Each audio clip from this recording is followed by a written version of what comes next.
ವಂದನೆ. ಪ್ರಜ್ಞೆ ನಮಗಿಲ್ಲ ಅಂತ ಅನ್ಕೊಂಡು.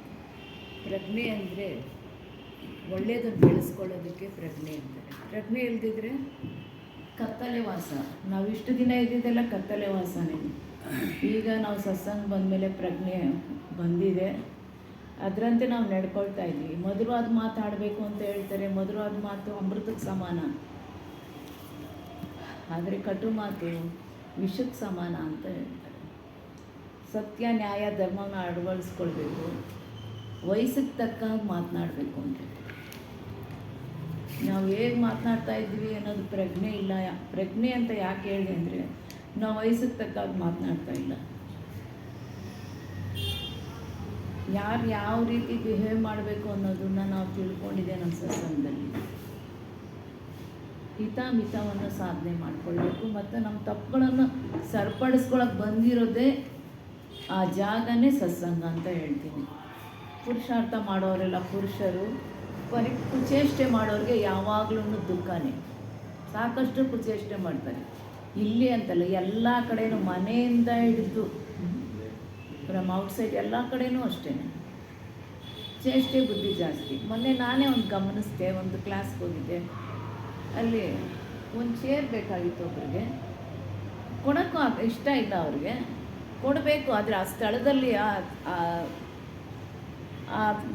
ಆ ಹೆಲ್ಪ್ನೆಸ್ ಇರಬೇಕಾಗಿತ್ತು ಆ ಜಾಗದಲ್ಲಿ. ಅವರಲ್ಲಿ ಇಲ್ಲ. ಆದರೂ ಧ್ಯಾನಕ್ಕೆ ಬರ್ತಾವ್ರೆ 2 ವರ್ಷದಿಂದ. ಆದರೆ ಅವ್ರಿಗೆ ವಯಸ್ಸಾಗಿತ್ತು, ಕೊಡಬೇಕಾಗಿತ್ತು. ನಾನು ಕುತ್ಕೊಳ್ತಾ ಇದ್ದೀನಿ ಅಂತ ಹೇಳ್ಬಿಟ್ಟು ಕುತ್ಕೊಂಡ್ಬಿಟ್ಟು. ಇವೆಲ್ಲ ಕುಚೇಷ್ಟೆ ಬುದ್ಧಿಗಳು. ಕುತ್ಕೊಳ್ರಿ ಅಕ್ಕ ಅಂತ ಹೇಳಿದ್ರೆ ಅವ್ರಿಗೆ ಎಷ್ಟು ಖುಷಿ ಆಗುತ್ತೆ. ಖುಷಿ ಹೇಗೆ ಕೊಡೋದು? ದುಡ್ಡಿಂದನೇ ಕೊಡಬೇಕಾ? ಒಡವೆ, ವಸ್ತು ಇಂಥದ್ರಿಂದ ನಾವು ಕೊಡೋಕ್ಕಾಗ್ತದೆ. ಇವೆಲ್ಲ ಅದು ಯಾರು ಬೇಕಾದ್ರೂ ದುಡ್ಡು ಕೊಟ್ಟು ತೊಗೊಳ್ಬೋದು. ಆದರೆ ಇದೆಲ್ಲ ನಮ್ಮಿಂದನೇ ಆಗಬೇಕು. ಒಂದು ಸಣ್ಣ ಹೆಲ್ಪೇ ಆಗಲಿ. ನಾನು ಇಷ್ಟು ದಿನದಿಂದ ಗುರುಗಳು ನೋಡ್ತಾ ಇದ್ದೀನಿ ಆಶ್ರಮದಲ್ಲಿ. ಅವ್ರು ಎಲ್ಲರನ್ನೂ ಒಂದೇ ರೀತಿ ಭಾವಿಸ್ತಾರೆ, ಎಲ್ಲರನ್ನೂ ವಿಚಾರಿಸ್ಕೊತಾರೆ, ಪ್ರತಿಯೊಬ್ಬರನ್ನೂ ಕೇಳಿ ತಿಳ್ಕೊತಾರೆ. ನನಗೆ ಎಷ್ಟೋ ಖುಷಿ ಆಗೋದು. ನಾವು ಈ ಥರ ಆಗಬೇಕು ಅನಿಸೋದು ನಮಗೆ. ನೋಡಿ ಕಲಿಯೋದು ಎಷ್ಟೊಂದಿದೆ, ಕೇಳಿ ತಿಳಿಯೋದು, ಮಾಡಿ ತಿಳಿಯೋದು. ಇದೆಲ್ಲದರಿಂದನೇ ನಮಗೆ ಪ್ರಜ್ಞೆ ಬರಬೇಕಾದ್ರೆ ಸಾಧ್ಯ. ಎಷ್ಟು ವಯಸ್ಸಾದರೂ ಒಬ್ಬನಿಗೆ ಬೇಸತ್ತೋಗ್ಬಿಟ್ಟ ಜೀವನದಲ್ಲಿ, ಏನು ಸಿಕ್ಕಿಲ್ಲ ನನಗೆ ಅಂತ ಸಾಕಾಗಿ ಒಂದು ಸಲ ಮನಸ್ಸು ಬಂದಂಗೆ ಹೋಗ್ತಾ ಹೋಗ್ತಾ ಕಾಡು ಸಿಕ್ಕಿದೆ. ಆ ಕಾಡಿನಲ್ಲಿ ಹೋಗ್ತಾ ಒಂದು ಮರದ ಕೆಳಗಡೆ ಒಬ್ಬರು ಗುರುಜಿ ಕೂತಿದ್ರು. ಅವ್ರ ಹತ್ರ ಕೇಳ್ದ, ನನಗೆ ತುಂಬ ಸಾಕಾಗೋಗಿದೆ ಸ್ವಾಮಿ ಜೀವನ, ಏನಾರ ನನಗೆ ಉಪಾಯ ಹೇಳಿ, ನನಗೆ ಬದುಕಕ್ಕೇನಾದರೂ ಒಂದು ಮಾರ್ಗ ತೋರಿಸ್ರಿ ಅಂತ. ಅದಕ್ಕೆ ಅವ್ರು ಹೇಳಿದ್ರು, ನನ್ನ ಹತ್ರ ಒಂದು ಮಡಿಕೆ ಇದೆಯಪ್ಪ, ನಿನ್ನ ಮನೆಗೆ ತೆಗೆದುಕೊಂಡು ಹೋಗಿದ್ದನ್ನ, ನಿನ್ಗೆ ಎಷ್ಟು ಬೇಕೋ ಅಷ್ಟು ತೊಗೊಂಡಾದ್ಮೇಲೆ ಅದನ್ನು ನನಗೆ ತಂದು ವಾಪಸ್ ಕೊಟ್ಬಿಡು ಅಂತ ಹೇಳ್ದ. ಇಲ್ದಿದ್ರೆ ಮುಂದೆ ಕೆಟ್ಟದ್ದು ಸಂಭವಿಸುತ್ತೆ ಅಂತ ಹೇಳಿದಾಗ, ಆಗಲಿ ಸ್ವಾಮಿ ನನಗೆ ಎಷ್ಟು ಬೇಕೋ ಅಷ್ಟು ತೊಗೊಂಡು ಕೊಟ್ಬಿಡ್ತೀನಿ ಅಂತೇಳಿ ತೊಗೊಂಡು ಬಂದ. ಮನೆಗೆ ತೆಗಿತಾವನೆ. ಅವನಿಗೆ ತೆಗಿತಾ ಇಲ್ಲ ದುಡ್ಡು, ಅದರಿಂದ ತೆಗಿತಾ ಇದ್ರೆ ನಾಣ್ಯಗಳನ್ನ. ಅವನಿಗೆ ರಾತ್ರಿ ಆಗಿದ್ದು ಗೊತ್ತಿಲ್ಲ. ಹಸುವಿನಿಂದ ಸತ್ತೋಗ್ತೀನಿ ಅಂತ ಬಂದವನು ಅವನು. ತೆಗಿತಾನೆ ಅವನೇ. ಬೆಳಿಗ್ಗೆ ಹಾಗೆ ಹೋಯ್ತು, ಸುಸ್ತಿಗೆ ಅವನು ಸತ್ತೋದ. ಆದರೆ ನಮಗೆ ತೃಪ್ತಿ ಅನ್ನೋದಿಲ್ಲ ಅಂತ ಇದು ತೋರಿಸ್ತಿದ್ರು. ಪ್ರಜ್ಞೆ ಇಲ್ಲ ಅಂತ ತೋರಿಸ್ತಿದ್ದು. ಪ್ರಜ್ಞೆ ಇದ್ದಿದ್ರೆ ನಮ್ಗೆ ಎಷ್ಟು ಬೇಕೋ ಅಷ್ಟು ತೊಗೊಂಡು ಕೊಟ್ಬಿಡ್ಬೋದಾಗಿತ್ತು. ಅವನೇ ದುಡಿಲಿಲ್ಲ, ಏನೂ ಇಲ್ಲ. ಇದನ್ನು ಪ್ರತಿಯೊಬ್ಬರು ಅರ್ಥ ಮಾಡ್ಕೊಬೇಕು. ಯಾವುದು ಸುಮ್ಮನೆ ಬಂದಿದ್ದು, ಯಾವುದು ಜಾಸ್ತಿ ದಿನ ನಿಲ್ಲಲ್ಲ. ನಾವು ಕಷ್ಟಪಟ್ಟಿದ್ದೇ ನಮಗೆ ನಿಲ್ಲೋದು. ಅದರಿಂದ ಇದರ ಪ್ರಜ್ಞೆ ಬೆಳೆಸ್ಕೊಬೇಕು. ಪ್ರಜ್ಞೆ ಬೆಳೆಸ್ಕೊಳ್ಳೋದು ಅಂದರೆ ಏನು ಅಂತ ನಾನು ಯೋಚನೆ ಮಾಡ್ತಾಯಿದ್ದೆ.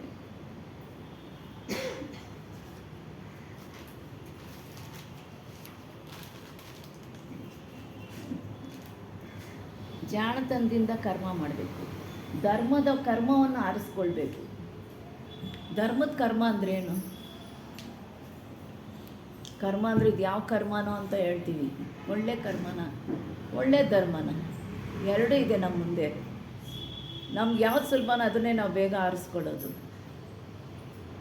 ಆದರೆ ಒಳ್ಳೆ ಧರ್ಮನ ಮಾಡಬೇಕು ಅಂತ ನಮ್ಗೆ ಇಷ್ಟು ದಿನ ಸತ್ಸಂಗದಲ್ಲಿ ಗುರುಗಳು ಎಷ್ಟೋ ರೀತಿಯಲ್ಲಿ ತಿಳಿಸ್ಕೊಡ್ತಾ ಇದ್ದಾರೆ, ಎಲ್ಲ ರೀತಿಯಲ್ಲೂ ತಿಳಿಸ್ಕೊಡ್ತಾ ಇದ್ದಾರೆ. ಅದನ್ನು ಮನೆಯಲ್ಲಿ ಮನನ ಮಾಡ್ಕೊಳ್ಬೇಕಷ್ಟೆ. ಏನೂ ಇಲ್ಲ, ಮಲ್ಕೊಳ್ಳೋಕೆ ಮುಂಚೆ ಒಂದು 10 ನಿಮಿಷ ಕುತ್ಕೊಂಡ್ರೆ ಸಾಕು. ಗುರುಗಳು ಹೇಳಿದ್ದೆಲ್ಲ ನಾವು ಜ್ಞಾಪಿಸ್ಕೊಂಡು ಗುರುಗಳು ವಂದನೆ ಮಾಡಿ ಮಲ್ಕೊಳ್ಳೋಣ. ಅಷ್ಟು ಮಾಡೋಕ್ಕಾಗಲ್ವ ನಮಗೆ. ಬೆಳಿಗ್ಗೆ ಎದ್ದ ತಕ್ಷಣ ಗುರು ಧ್ಯಾನ, 4:45 ಎಚ್ಚರ ಆಗೇ ಆಗುತ್ತೆ ನಮಗೆಲ್ಲ. ಸಾಕಷ್ಟು ನಿದ್ದೆ ಮಾಡಿ ಮುಕ್ಕಾಲು ಭಾಗ ನಾವು ನಿದ್ದೆಯಲ್ಲೇ ಕಳೆದ್ಬಿಟ್ಟಿದ್ದೀವಿ. ಇವಾಗ ಸಿಕ್ಕಿದಷ್ಟು ಬಂಪರ್ ಅನ್ನಬೇಕು ನಾವು ಮಾಡ್ಕೊಳ್ಳೋದು. ಈ ಬಂಧನದಿಂದ ನಮ್ಮನ್ನು ಯಾವಾಗ ಪಾರು ಮಾಡ್ತೀಯ ಅಂತ ಗುರುವನ್ನು ಅರ್ಪಣಾ ಭಾವದಿಂದ ಕೇಳ್ಕೊಬೇಕು. ಆ ಮಾಡಿದ ಕರ್ಮಗಳು ಯೋಗ ಮತ್ತು ಯಾಗ ಆಗುತ್ತೆ ಅಂತ ಹೇಳೋರು. ಇದೆಲ್ಲ ನಾನು ಬರೆದಿಟ್ಕೊತಾ ಇದ್ದೆ ಹೇಳ್ತಾ ಇದ್ದಾಗ. ಇಷ್ಟು ಸುಲಭವಾಗಿ ಯಾಗ ಆಗುತ್ತಾ? ಹೇಗೆ ಸಾಧ್ಯ ಅನ್ಕೊಂಡು. ಏನಕ್ಕೆ ನಾವು ಮನಸ್ಸನ್ನ ದಂಡಿಸ್ಬೇಕಲ್ಲ. ದೇಹನೇನ ದಂಡಿಸ್ತೀವಿ, ಮನಸ್ಸನ್ನ ದಂಡಿಸೋದು ಎಷ್ಟು ಕಷ್ಟ. ಅದೆಷ್ಟು ಉಪಾಯಗಳು ಹೇಳ್ಕೊಡುತ್ತೆ ನಮಗೆ. ಇವಾಗ ಹೇಳ್ಕೊಟ್ಟಿದ್ದ ಮನಸ್ಸು ಇನ್ನೊಂದು ಗಳಿಗಿರಲ್ಲ ನಮಗೆ. ಅವ್ರ ದೇವರು, ಅವ್ರ ದೇವರಪ್ಪ ಅಂತೀವಿ. ಅವ್ರ ದೇವ್ರು ಹೇಗಾದರು?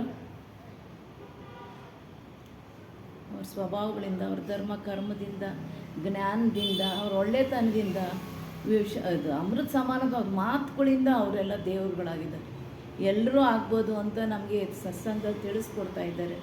ಅದನ್ನು ತಿಳ್ಕೊಂಡು ನಡ್ಕೊಳ್ಬೇಕು ಅಂತ ಹೇಳ್ತೀನಿ. ಇದು ನಮ್ಮ ಮನೆಯವರು ಹೋಗೋಕ್ಕೆ ಮುಂಚೆ ನಾನು ಪ್ರತಿದಿನ ಅವ್ರಿಗೆ ಹೇಳ್ತಾ ಇದ್ದೆ, ಏನು ಮಾಡಬೇಕು ಅಂತ ಕೇಳಿದ್ರು. ಇಷ್ಟು ಹೇಳ್ತೀಯಲ್ಲ, ಏನು ಮಾಡಬೇಕು ಅಂದರು. ನೀವು ಇಷ್ಟು ದಿನ ಮಾಡಿದ್ದೆಲ್ಲ ನಮಗೆಲ್ಲ ಅದು ಋಣ ಮಾಡಿದ್ದೀರಾ, ನೀವು ಮುಂದಕ್ಕೆಲ್ಲ ಬೇರೆಯವ್ರಿಗೆ ಮಾಡಬೇಕು ನೀವು ಅಂತ ಹೇಳಿದೆ. ಹಾಗಾದರೆ ನಾನು ಇಷ್ಟು ದಿನ ಮಾಡಿದ್ದು ಎಲ್ಲ ಏನು ಅಂತೆಲ್ಲ ಕೇಳಿದ್ರು. ಇದನ್ನ ವಿಚಾರ ಎಲ್ಲ ಹೇಳಿದೆ. ದಾನ ಧರ್ಮ ಮಾಡಿರಿ ನೀವು ಅಂತ ಹೇಳಿದೆ. ನನಗೆ ಕೊಡ್ರಿ, ಇನ್ನು ಯಾಕೆ ಹಿಂಗೆ ಆ ಥರ ಬರಲಿಲ್ಲ ಮನಸ್ಸಿಗೆ ನನಗೆ. ಅವ್ರು ಕೇಳಿದ್ದಕ್ಕೆ ನನಗೆ ಖುಷಿ ಆಯಿತು. ನೀವು ಈ ಥರ ಎಲ್ಲ ಮಾಡಬೇಕು, ಒಳ್ಳೆ ಮಾತಾಡಬೇಕು, ಇಷ್ಟೊಂದು ಸ್ವಲ್ಪ ಅವ್ರಿಗೆ ನಾನು ಹೇಳಿದ್ದೆ ಕೇಳಬೇಕು ಅಂತ. ಇದನ್ನೆಲ್ಲ ಮಾಡಬಾರ್ದು ಅಂತ ಹೇಳ್ತಾ ಇದ್ದೆ. ಏನಕ್ಕೆ ಅಂದರೆ ಮಾಡಿದ ಕರ್ಮ ಯೋಗ ಯಾಗ ಆಗುತ್ತೆ ಅಂದರೆ ಯಾಕೆ ಮಾಡಬಾರ್ದು? ಅವರಲ್ಲಿ ಏನು ಕಮ್ಮಿ ಆಗಿತ್ತು? ನಮಗೇನೋ ಅದು ಕೊಡ್ತಾರೆ, ಅದು ಧರ್ಮ. ಅದು ನಮಗೂ ಸಿಗೋ ಯೋಗ ಇರುತ್ತೆ, ಸಿಗುತ್ತೆ. ಅದು 100% ಗೊತ್ತು ನಮಗೆ. ಇದನ್ನು ಕಲಿಯೋಕ್ಕೆ ಅಂತಲೇ ನಾನು ಅಸ್ಟ್ರಾಲಜಿಗೆ ಹೋಗಿದ್ದೆ. ನಾನು ಅದರಲ್ಲಿ ಹೇಳಿದ್ರು ನಮ್ಗೆ ಇಷ್ಟೇ ಸಿಗೋದು ಅಂದಮೇಲೆ ತೃಪ್ತಿ ಆಗಿಬಿಡ್ಬೇಕು, ಅಲ್ಲಿಗೆ ನಿಲ್ಲಿಸ್ಬಿಡ್ಬೇಕು ಆಸೆ ಅನ್ನೋದು. ಆಸೆ ಅನ್ನೋದು ಎಷ್ಟು ಬಾಧಿಸ್ತಿದೆ ಅಂತ ನನಗೂ ಗೊತ್ತು. ಏನಾದರೂ ಒಂದು ಆಸೆ ಆಗೋಗ್ಬಿಟ್ರೆ ಅದು ಸಿಗೋ ತನಕ ಬಿಡ್ತಾ ಇರಲಿಲ್ಲ ನಾನೇ ಹೇಳ್ಕೊತೀನಿ. ಅದು ಸಿಗಲೇ, ಇದು ಕಲೀಲೇಬೇಕು ಅನ್ನೋ ಒಂದು ಹಠ ಬಂತು ನನಗೆ. ಯಾಕೆ ಆಗಬಾರ್ದು ನಾವು? ಅವ್ರು ಎಲ್ಲರೂ ಮನುಷ್ಯರೇ ಅಲ್ವಾ? ಅವ್ರಿಗೆ ಅಸಾಧ್ಯ ಆಗುತ್ತೆ, ನನಗಾಗಲ್ವಾ? ನಾನು ಮನುಷ್ಯಲೇ, ಯಾಕಾಗಲ್ಲ? ಗಂಡು ಹೆಣ್ಣು ತಾರತಮ್ಯ ನೋಡೋದು ಬೇಡ. ಎಂತ ಎಷ್ಟೋ ಜನ ಮಹರ್ಷಿಗಳಾಗಿಲ್ವಾ? ನಾವು ಆಗ್ಬೋದು, ಎಲ್ಲರೂ ಆಗ್ಬೋದು. ಎಲ್ಲರೂ ಒಂದೊಂದು 2 ಒಳ್ಳೆ ಮಾತು ಹೇಳಿದ್ರೆ ಸಾಕು. ಹೇಳಬೇಕು ಅಂದರೆ ಅಳವಡಿಸ್ಕೊಂಡಿದ್ರೆ ಮಾತ್ರ ಹೇಳೋಕ್ಕೆ ಸಾಧ್ಯ, ಇಲ್ಲ ಅಂದರೆ ಸಾಧ್ಯ ಆಗಲ್ಲ. ಇದನ್ನು ನಾನು ಗಮನಿಸ್ಕೊಂಡು ಬಂದೆ. ಎಷ್ಟೋ ದಿನ ಹೇಳಬೇಕು ಅನಿಸೋದು. ಅಣ್ಣವ್ರು ಎಷ್ಟೋ ಸಲ ಹೇಳಮ್ಮ ಆಶ್ರಮದಲ್ಲಿ ಅನ್ನೋರು ಆಗ್ತಾ ಇರಲಿಲ್ಲ. ಏನಕ್ಕೆ ಅಂದರೆ ನಾವೇನು ಮಾಡಿಲ್ಲ, ಅಲ್ಲಿ ಸಾಧನೆನೇ ಮಾಡಿಲ್ಲ. ಅಂದರೆ 1% ಮಾಡಿಲ್ಲ, ಒಂದು ಹೆಜ್ಜೆ ಇಟ್ಟಿಲ್ಲ, ಆದರೆ ಬರ್ತಾಯಿದ್ವಿ. ಏನಕ್ಕೆ ಅಂದರೆ ನಾವು ಬೆಳೆದಿದ್ದು ಆ ಥರ ಇತ್ತು. ಏನೋ ನಾವು ಈ ರೀತಿ ಎಲ್ಲ ಕೆಲಸ ಮಾಡಿದವರಲ್ಲ, ಏನೋ ಇದು ಹೇಗೆ ಸಾಧ್ಯ? ಈಗ ಮಾಡಬೇಕಾ ಅನಿಸೋದು. ಈ ಥರ ಎಲ್ಲ ಇರಬೇಕಾ? ಯಾಕೆ ಹೇಳಿದ ಮಾತು ಕೇಳಬೇಕು ಅವ್ರದ್ದು? ಇದೆಲ್ಲ ನಾನು ಅದನ್ನು ತರಬೇಕಾಗಿತ್ತು. ಆಮೇಲೆ ಆಶ್ರಮದಲ್ಲಿ ಎಲ್ಲ ಕೇಳಿದ್ಮೇಲೆ ನಮ್ಮದು ಬುದ್ಧಿಯೆಲ್ಲ ಹೊರಟ ಮೇಲೆ ಈ ಬುದ್ಧಿ ಬರೋಕ್ಕೆ ಶುರುವಾಯಿತು. ಎಷ್ಟೋ ಖುಷಿ ಆಗುತ್ತೆ ನನಗೆ. ಗುರುಗಳು ಕನಸಲ್ಲಿ ಬಂದರೂ ಇದೆಲ್ಲ ಮನಸ್ಸು ಶುದ್ಧಿ ಇದ್ದರೆ ತಾನೇ. ಒಂದು ಸಲ ಅಂದ್ಕಾರಣ ಶುದ್ಧಿ ಆದರೆ ಮತ್ತೆ ಅದು ಮಲಿನ ಆಗೋಕ್ಕೆ ಸಾಧ್ಯ ಇಲ್ಲ ಅಂತ ಹೇಳಿದರು ಗುರುಗಳು. ಆ ಅಂತರಂಗನ ನಾವು ಶುದ್ಧಿ ಮಾಡ್ಕೊಳ್ಬೇಕು ಅಂದರೆ ಹೇಗೆ ಸಾಧ್ಯ? ಆಹಾರ, ವಿಹಾರ, ವ್ಯವಹಾರ 3 ಕರೆಕ್ಟಾಗಿರಬೇಕು. ಆಹಾರ ನಾನೇನು ತಿನ್ನಲ್ಲಪ್ಪ, ಈ ಥರ ಇದ್ದೀನಿ, ಅದು ಒಂದರಿಂದನೇ ಆಗಲ್ಲ. ವಿಹಾರ ನಮ್ಮ ಇಷ್ಟ ಬಂದಿದ್ದ ಕಡೆ ಎಲ್ಲ ಹೋಗೋದು, ಏನು ಎಂಜಾಯ್ ಮಾಡೋದು, ಅದು ಆಗಲ್ಲ. ವ್ಯವಹಾರ ನಮಗೆ ವ್ಯವಹಾರದಲ್ಲಿ ನಿಮಗೆಲ್ಲ ಚೆನ್ನಾಗಿ ಗೊತ್ತಿರುತ್ತಲ್ಲ, ಬಿಸ್ನೆಸ್ಗಳು ಅದಕ್ಕೆಲ್ಲ ವ್ಯವಹಾರನೂ ಸರಿಗಿರಬೇಕು. 1 ಪೈಸೆ ನಾನು ಹೆಚ್ಚಾಗಿ ಕೊಡೋದು ಇಲ್ಲ, 1 ಪೈಸೆ ಕಮ್ಮಿ ಕೊಟ್ಟರು ತಗೊಳ್ಳೋದು ಇಲ್ಲ ನಾನು. ಆದರೆ ಕೊಟ್ಟ ಮೇಲೆ ನಾವು ಇಷ್ಟು ಕೊಡಬೇಕು ಅಂದರೆ ನಾವು ಅಷ್ಟು ಕೊಟ್ಟೇ ಕೊಡ್ತೀವಿ. ನೀವು ಅಷ್ಟು ಕೊಡಬೇಕು ನನಗೆ ಅಂದರೆ ಅದಕ್ಕೆ ಕೊಡಲೇಬೇಕು. ಅದು ಬೇರೆ. ಏನಕ್ಕೆ ಅಂದರೆ ವ್ಯವಹಾರ ಶುದ್ಧವಾಗಿರಬೇಕು. ಆಹಾರ ವಿಹಾರ ವ್ಯವಹಾರ ಇದನ್ನು ನಾನು ಯಾವಾಗೋ ಜ್ಞಾಪಿಸ್ಕೊತೀನಿ. ಈ ಮಾತಂತೂ ಬರೆದಿಟ್ಕೊಂಬಿಟ್ಟಿದ್ದೀನಿ. ನಮ್ಮ ಮಕ್ಕಳಿಗೂ ಅದೇ ಹೇಳ್ತೀನಿ, ಎಲ್ಲ ಶುದ್ಧವಾಗಿರಬೇಕು ಅಂತ ಹೇಳ್ತೀನಿ. ಇಷ್ಟು ಹೇಳಿ ನಾನು ಮಾತು ಮುಗಿಸ್ತೀನಿ. ಇಷ್ಟು ಮಾತು ಹೇಳೋದಕ್ಕೆ ಅವಕಾಶ ಮಾಡಿಕೊಟ್ಟಿದ್ದಕ್ಕೆ ಗುರುಗಳಿಗೆ ನಮಸ್ಕಾರ.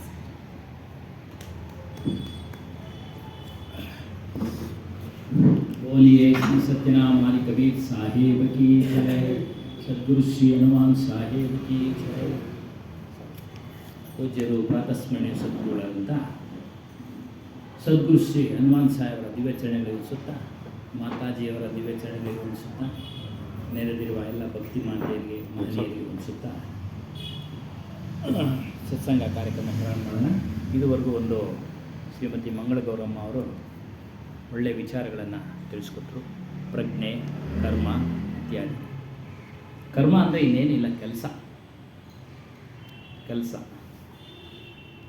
ಆ ಕೆಲಸಗಳು ನಮ್ಮನ್ನು ಬಂಧನಕ್ಕೆ ತೊಳ್ತವೆ ಅನ್ನೋ ಒಂದು ವಿಚಾರ ಶ್ರೀ ಕೃಷ್ಣ ಪರಮಾತ್ಮನ ಹೇಳಿದ್ದಾನೆ ಅವನ ಒಂದು ಭಗವದ್ಗೀತೆಯಲ್ಲಿ. ಶುಭಾಶುಭ ಫಲೈರೇವಂ ಮೋಕ್ಷಸ್ಯ ಕರ್ಮ ಬಂಧನೈ ಸನ್ಯಾಸ ಯೋಗ ಉಕ್ತಾತ್ಮೋ ವಿಮುಕ್ತೋ ಮಾಮು ಪೈಶ್ಯಸಿ. ಶುಭ ಕರ್ಮಗಳು ಅಶುಭ ಕರ್ಮಗಳು ಎರಡೂ ಬಂಧನಕ್ಕೆ ಬಂಧಕಾರಕವೇ. ಎರಡೂ ಬಂಧಗಳು. ಇವುಗಳ ಫಲ ಇಷ್ಟ ಮತ್ತು ಅನಿಷ್ಟ ಜನ್ಮಗಳು. ಶುಭ ಕರ್ಮ ಅಂತ ಯಾವುದು ಕೇಳ್ತೀವಿ ಅಂದರೆ ಯಾಗ, ಯಜ್ಞ, ಪೂಜೆ, ಪುನಸ್ಕಾರ ಇವೆಲ್ಲ ಶುಭ ಕರ್ಮಗಳು ಅಂತ ಹೇಳ್ತೀವಿ. ಇದನ್ನು ಅನುಭವಿಸೋದಕ್ಕೆ ಅವನು ಇಷ್ಟಪಟ್ಟಂಥ ಜನ್ಮ ಬರುತ್ತೆ. ಉದಾಹರಣೆಗೆ ಮನುಷ್ಯ ಜನ್ಮನೇ ಅಂದ್ಕೊಳ್ಳಿ. ಈ ಮನುಷ್ಯ ಜನ್ಮ ಬಂದಾಗ, ಈ ದೇಹ ಧಾರಣೆ ಮಾಡಿದಾಗ, ಹುಟ್ಟಿದಾಗಿಲ್ಲ ಹಿಡಿದು ಮರಣದವರೆಗೂ ಅವನು ಆರೋಗ್ಯದಿಂದ ಇರ್ತಾನೆ ಅಂತ ಹೇಳಲಿಕ್ಕೆ ಸಾಧ್ಯ ಇಲ್ಲ. ಹಾಗಾಗಿ ಅನಾರೋಗ್ಯ ಆಗುತ್ತೆ, ಔಷಧಿ ತೆಗೆದುಕೊಳ್ತಾನೆ, ಶಮನ ಮಾಡ್ಕೊಳ್ತಾನೆ, ವಾಸಿ ಮಾಡ್ಕೊಳ್ತಾನೆ. ವೃದ್ಧಾಪ್ಯ ಆಗ್ತಾ ಆಗ್ತಾ ಇನ್ನು ಕಾಯಿಲೆಗಳು, ರೋಗಗಳು ಹೆಚ್ಚಾಗ್ತವೆ ಮತ್ತು ಔಷಧಿಗಳು ಸಹ ಕ್ರಮೇಣ ಕೆಲಸ ಮಾಡೋದನ್ನು ಕಡಿಮೆ ಮಾಡ್ತವೆ. ಅದೊಂದೇನಾ? ಇನ್ನು ಅನೇಕ ಥರ ಕಷ್ಟಗಳು ಅನುಭವಿಸ್ತಾ ಇರ್ತಾನೆ. ಇನ್ನು ಅಶುಭ ಕರ್ಮಗಳು, ಪಶು ಪಕ್ಷಾದಿಗಳ ಜನ್ಮಗಳು ಬರ್ತವೆ. ಪಶುಗಳಂದರೆ 4 ಕಾಲಿನ ಕತ್ತೆ, ಕುರಿ, ಹಸು, ಎಮ್ಮೆ ಇತ್ಯಾದಿ. ಅದರಲ್ಲಿ ಕ್ರೂರವಾದ ಪಶುಗಳು ಇದ್ದಾವೆ ಇತ್ಯಾದಿ. ಹಾಗಾಗಿ ಈ ಎರಡೂ ಕರ್ಮಗಳನ್ನು ತ್ಯಜಿಸಬೇಕು ಅನ್ನೋ ವಿಚಾರವನ್ನು ಹೇಳ್ತಾನೆ. ಸನ್ಯಾಸ ಮಾಡುವುದೇ ಸನ್ಯಾಸ. ಸನ್ಯಾಸ ಅಂದರೆ ಬಿಡೋದು, ಸಂನ್ಯಾಸ. ಅದರ ಸಂಘಗಳನ್ನು ಬಿಡೋದು. ಮತ್ತು ಇನ್ಯಾವುದನ್ನ ಕರ್ಮ ಮಾಡಬೇಕು ಅಂದರೆ ನಮ್ಮನ್ನು ನಾವು ತಿಳಿಯತಕ್ಕಂಥ ಒಂದು ಕೆಲಸವನ್ನು ಮಾಡಬೇಕು, ಆತ್ಮಜ್ಞಾನಿ ಆಗಬೇಕು ಅನ್ನೋದನ್ನು ಕೃಷ್ಣ ಹೇಳ್ತಾನೆ. ಕೃಷ್ಣನೇ ಹೇಳ್ತಾ ಇದ್ದಾನೆ ಸಾಕಷ್ಟು ವಿಚಾರದಲ್ಲಿ. ಅದನ್ನು ನೀನು ಮಾಡುವಂತನಾಗು. ಅದನ್ನು ಮಾಡಲಿಕ್ಕೆ ನಾವು ತಯಾರಾಗಬೇಕು. ಈ ದೇಹ ಬಂದ ಮೇಲೆ ನಮಗೆ ಕಾಣದೇ ಇರತಕ್ಕಂಥ ಬಂಧನಗಳು ನಮ್ಮನ್ನು ಬಂಧಿಸ್ತವೆ. ಅದೃಶ್ಯ ಬಂಧನೋಕೆ ಪ್ರಬಲತೆ. ಅದು ಪ್ರಬಲ, ಬಲ ಜಾಸ್ತಿ. ಅದ್ರ ಬಗ್ಗೆ ಒಂದು ಸಾಕಿ ಕಬೀರ್ ಸಾಹೇಬ್ ಹೇಳ್ತಾರೆ. ಬಿನಾ ರಸರಿ ಘರ್ ಸಕಲೋ ಬಂಧ ತಾಸೋ ಬಂಧ ಅಲೇಕ್ ದಿನ ದರ್ಪಣ ಹಸ್ತಮೇ ಚಶ್ಮಾ ಬಿನಾ ಕ್ಯಾ ದೇಕ್. ಇದನ್ನು ವಿವರಣೆ ಕೊಡ್ತಾರೆ. ಜಗತ್ತಿನಲ್ಲಿ ಹಸುಗಳ್ನ, ಎಮ್ಮೆಗಳ್ನ, ಈ ನಾಯಿಗಳ್ನೆಲ್ಲ ಕಟ್ಟಾಕೋದಕ್ಕೆ ಹಗ್ಗ ಉಪಯೋಗಿಸ್ತಾರೆ. ಈ ದೊಡ್ಡ ದೊಡ್ಡ ಆನೆಗಳು ಕಟ್ಟಾಕ್ಬೇಕಾದ್ರೆ ಹಗ್ಗದಿಂದ ಕಟ್ಟಾಕಲ್ಲ, ದೊಡ್ಡ ದೊಡ್ಡ ಚೈನಿಂದ ಕಟ್ಟಾಕ್ತಾರೆ, ಸರಪಳಿ. ಈ ರೀತಿಯಾಗಿ ಅದನ್ನು ಬಂಧನಕ್ಕೆ ಒಳಪಡಿಸ್ತಾರೆ, ಎಲ್ಲೂ ಹೋಗದಾಗೆ. ಇನ್ನು ಮನುಷ್ಯರಲ್ಲಿ ಕಳ್ತನ ಮಾಡೋನಿಗೆ, ಹತ್ಯೆ ಮಾಡೋನಿಗೆ, ದರೋಡೆಕೋರನಿಗೆ ಅವನಿಗೂ ಸಹ ಹಗ್ಗ ಅಥವಾ ಬೇಡಿ ಉಪಯೋಗಿಸ್ತಾರೆ. ಒಟ್ಟಲ್ಲಿ ಅವನ್ನ ಸ್ಥಳಕ್ಕೆ ಸಿಕ್ಕಿದಾಗ ಏನರಿಂದನೋ ಆತನನ್ನು ಒಂದು ಪ್ಲಾಸ್ಟಿಕ್ ಹಗ್ಗನೋ ಮತ್ತೊಂದು ಏನಾದರೂ ಒಂದರಲ್ಲಿ ಅವನ್ನ ಬಂಧಿಸ್ತಾರೆ. ಆದರೆ ಮನುಷ್ಯ ನನ್ನ ಬಂಧಿಸೋ ವಿಚಾರದಲ್ಲಿ ಹೇಳ್ತಾರೆ, ಹಗ್ಗ ಸರಪಳಿಯಿಂದಾಗಲಿ ಬೇಡಿಯಿಂದಾಗಲಿ ಮನುಷ್ಯನನ್ನು ಬಂಧಿಸ್ತಾ ಇಲ್ಲ. ಅದು ಯಾವ ಬಂಧನ?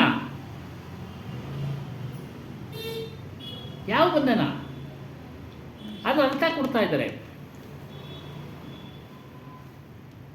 ಅವೆಲ್ಲ ನಮಗೆ ಕಣ್ಣು ಕಾಣೋದಿಲ್ಲ ಬಂಧನಗಳು. ಏನು ಯಾವ್ಯಾವುದು ಅಂದರೆ ನಮ್ಮಲ್ಲಿರ್ತಕ್ಕಂಥ ಮಮತೆ, ಅತಿಯಾದ ಪ್ರೀತಿ ನೋಡಿ, ಅದು ಒಂದು ಬಂಧನ. ಮನುಷ್ಯನಿಗೆ ಗೊತ್ತಾಗದೇ ಇಲ್ಲ, ಅದು ಗೊತ್ತಾಗದೇ ಇಲ್ಲ. ಮೊಮ್ಮಗ ಅತಿಯಾದ ಪ್ರೀತಿ ಒಳಗಡೆನೆ ಅದು ಬಂಧನಕ್ಕೆ ಕಾರಣ ಆಗ್ಬಿಡುತ್ತೆ.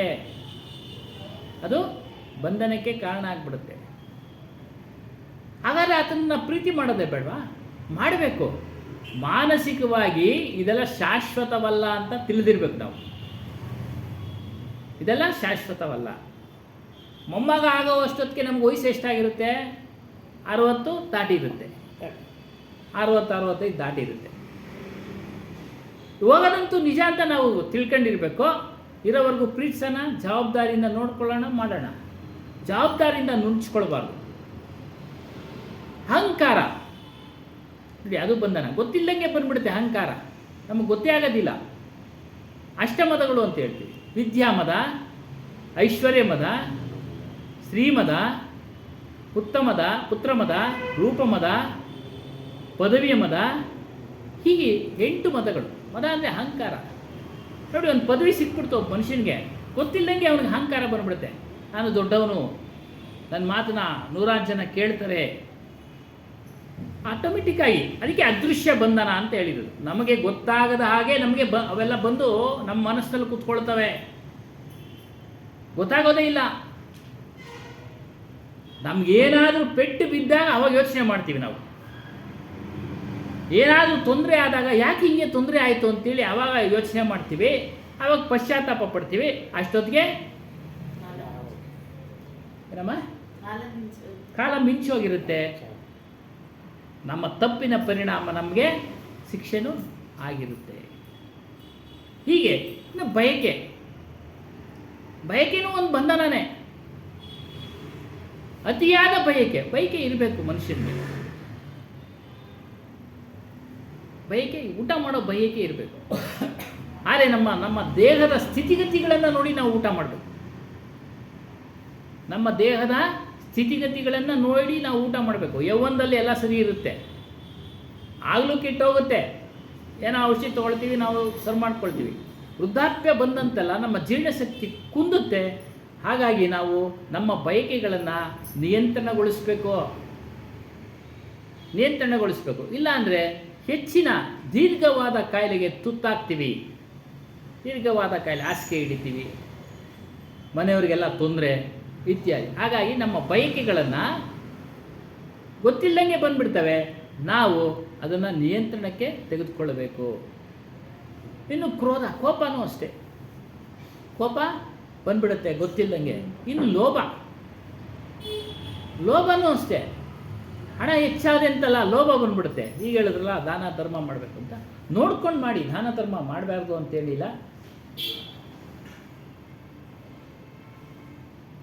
ಅದನ್ನು ನೋಡ್ಕೊಂಡು ಮಾಡಬೇಕು. ಎಲ್ಲಿ ಚೆನ್ನಾಗಿ ನಡೀತಾ ಇದೆ, ಒಂದು ಅನಾಥಾಶ್ರಮಕ್ಕೆ ಕೊಡಿ, ಅಲ್ಲಲ್ಲಿ ಮಾಡ್ತಾ ಇರಬೇಕು. ದಾನ ಧರ್ಮ ಮಾಡೋದ್ರಿಂದಲೇ ಅವೆಲ್ಲ ನಡೆಯೋದು. ಒಂದು ಆಶ್ರಮ ನಡಿಬೇಕಾದ್ರೆ, ಒಂದು ಅನಾಥಾಶ್ರಮ ನಡಿಬೇಕಾದ್ರೆ, ಇಂದ ಒಂದು ರೀತಿ ಸತ್ಸಂಗ ನಡಿಬೇಕಾದ್ರೆ ಎಲ್ಲನೂ ಭಕ್ತರಿಂದಲೇ ನಡೆಯೋದು. ಅಲ್ಲಿ ಬರತಕ್ಕಂಥ ಭಕ್ತರಿಂದಲೇ ನಡೆಯೋದು. ಅದನ್ನು ಗಮನಿಸ್ಕೊಂಡು ನೋಡಿಕೊಂಡು ಕೊಡಿ. ಕೊಡಬಾರ್ದು ಅಂತೇನಿಲ್ಲ, ದಾನ ಧರ್ಮ ಮಾಡಬಾರ್ದು ಅಂತೇನಿಲ್ಲ. ಆದರೆ ಕುಡುಕರಿಗೆ, ಈ ಸೋಮಾರಿಗಳಿಗೆ ನಾವು ದಾನ ಮಾಡಿದ್ರೆ, ಅವರು ಹೋಗಿ ಮದ್ಯಪಾನ ಮಾಡಿ ಯಾವನಿಗೋ ಒಡೆದು ಅದ್ರ ಫಲ ನಮಗೆ ಬಂದ್ಬಿಡುತ್ತೆ ನೋಡಿ. ಪಾಪ ಹೊಡೆದಿದ್ದು ಅವನ ತೊಂದರೆ ಪಡ್ತಾನಲ್ಲ ವ್ಯಕ್ತಿ, ಆ ಫಲ ನಮಗೂ ಬರುತ್ತೆ, ಅವನಿಗೂ ಇರುತ್ತೆ, ನಮಗೂ ಬರುತ್ತೆ. ನಾವು ಕೊಟ್ಟಿದ್ದಕ್ಕೆ ತಾನೆ ಅವನು ಕುಡಿದಿದ್ದು.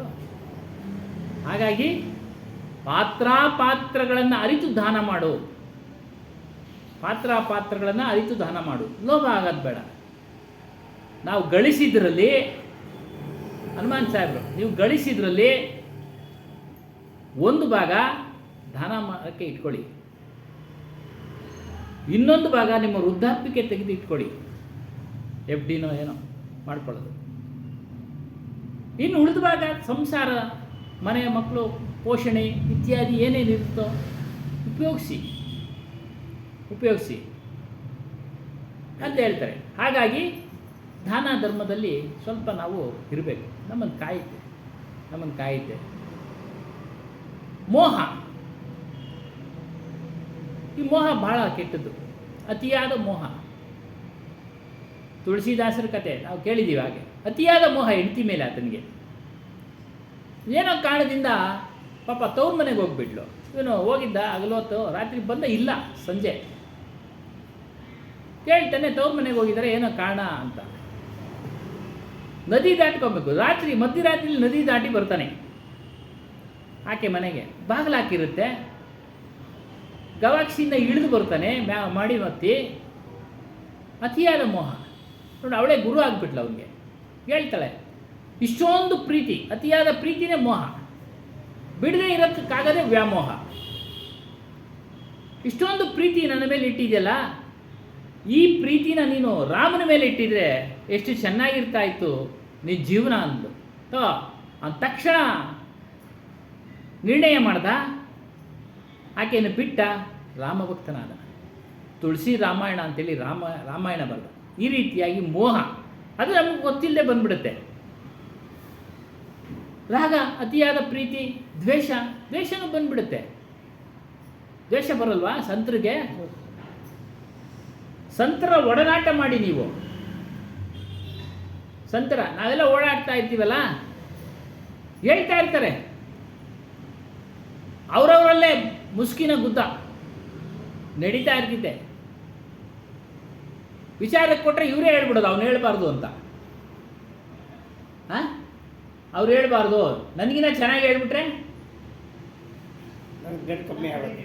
ಹಾಂ ಏನು ಸ್ವಾಮಿ, ನನಗಿನ್ನ ಚೆನ್ನಾಗಿ ಹೇಳ್ಬಿಟ್ಟು ಇವ್ನು ಚೆನ್ನಾಗಿ ಹೇಳ್ತಾನೆ ಅಂತ ಗೊತ್ತು, ಆತನ ಅವ್ನಿಗೆ ಬಿಟ್ಕೊಡೋದೇ ಇಲ್ಲ, ಸಮಯನೇ ಕೊಡೋದಿಲ್ಲ. ಹೀಗಾಗಿ ನೋಡಿ, ಇದು ದ್ವೇಷ.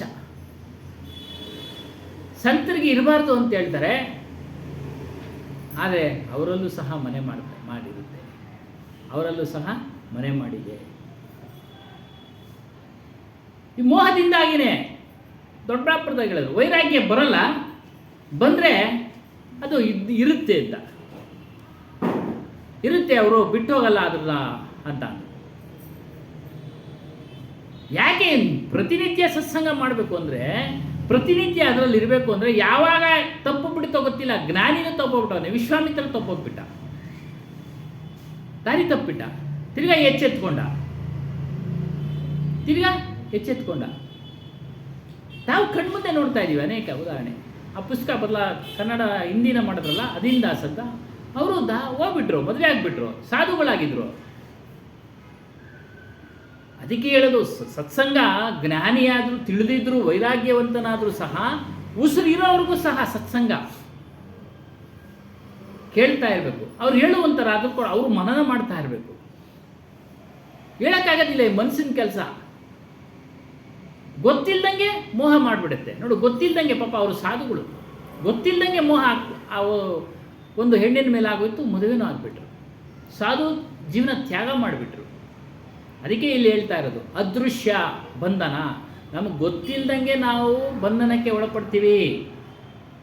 ಮತ್ತೆ ಇನ್ನೊಂದು, ನಾವು ಮನಸ್ಸಿನಲ್ಲಿ ಏನೇನು ಸ್ವೀಕಾರ ಮಾಡ್ತೀವೋ ಅವೆಲ್ಲ ಬಂಧನಕ್ಕೆ ಒಳಪಡ್ತವೆ. ಈ ಶರೀರ ನನ್ನದು ಅನ್ನೋದು ಬಂಧನ, ಈ ಮನೆಯನ್ನು ನನ್ನದೇ ಅನ್ನೋದು ಬಂಧನ.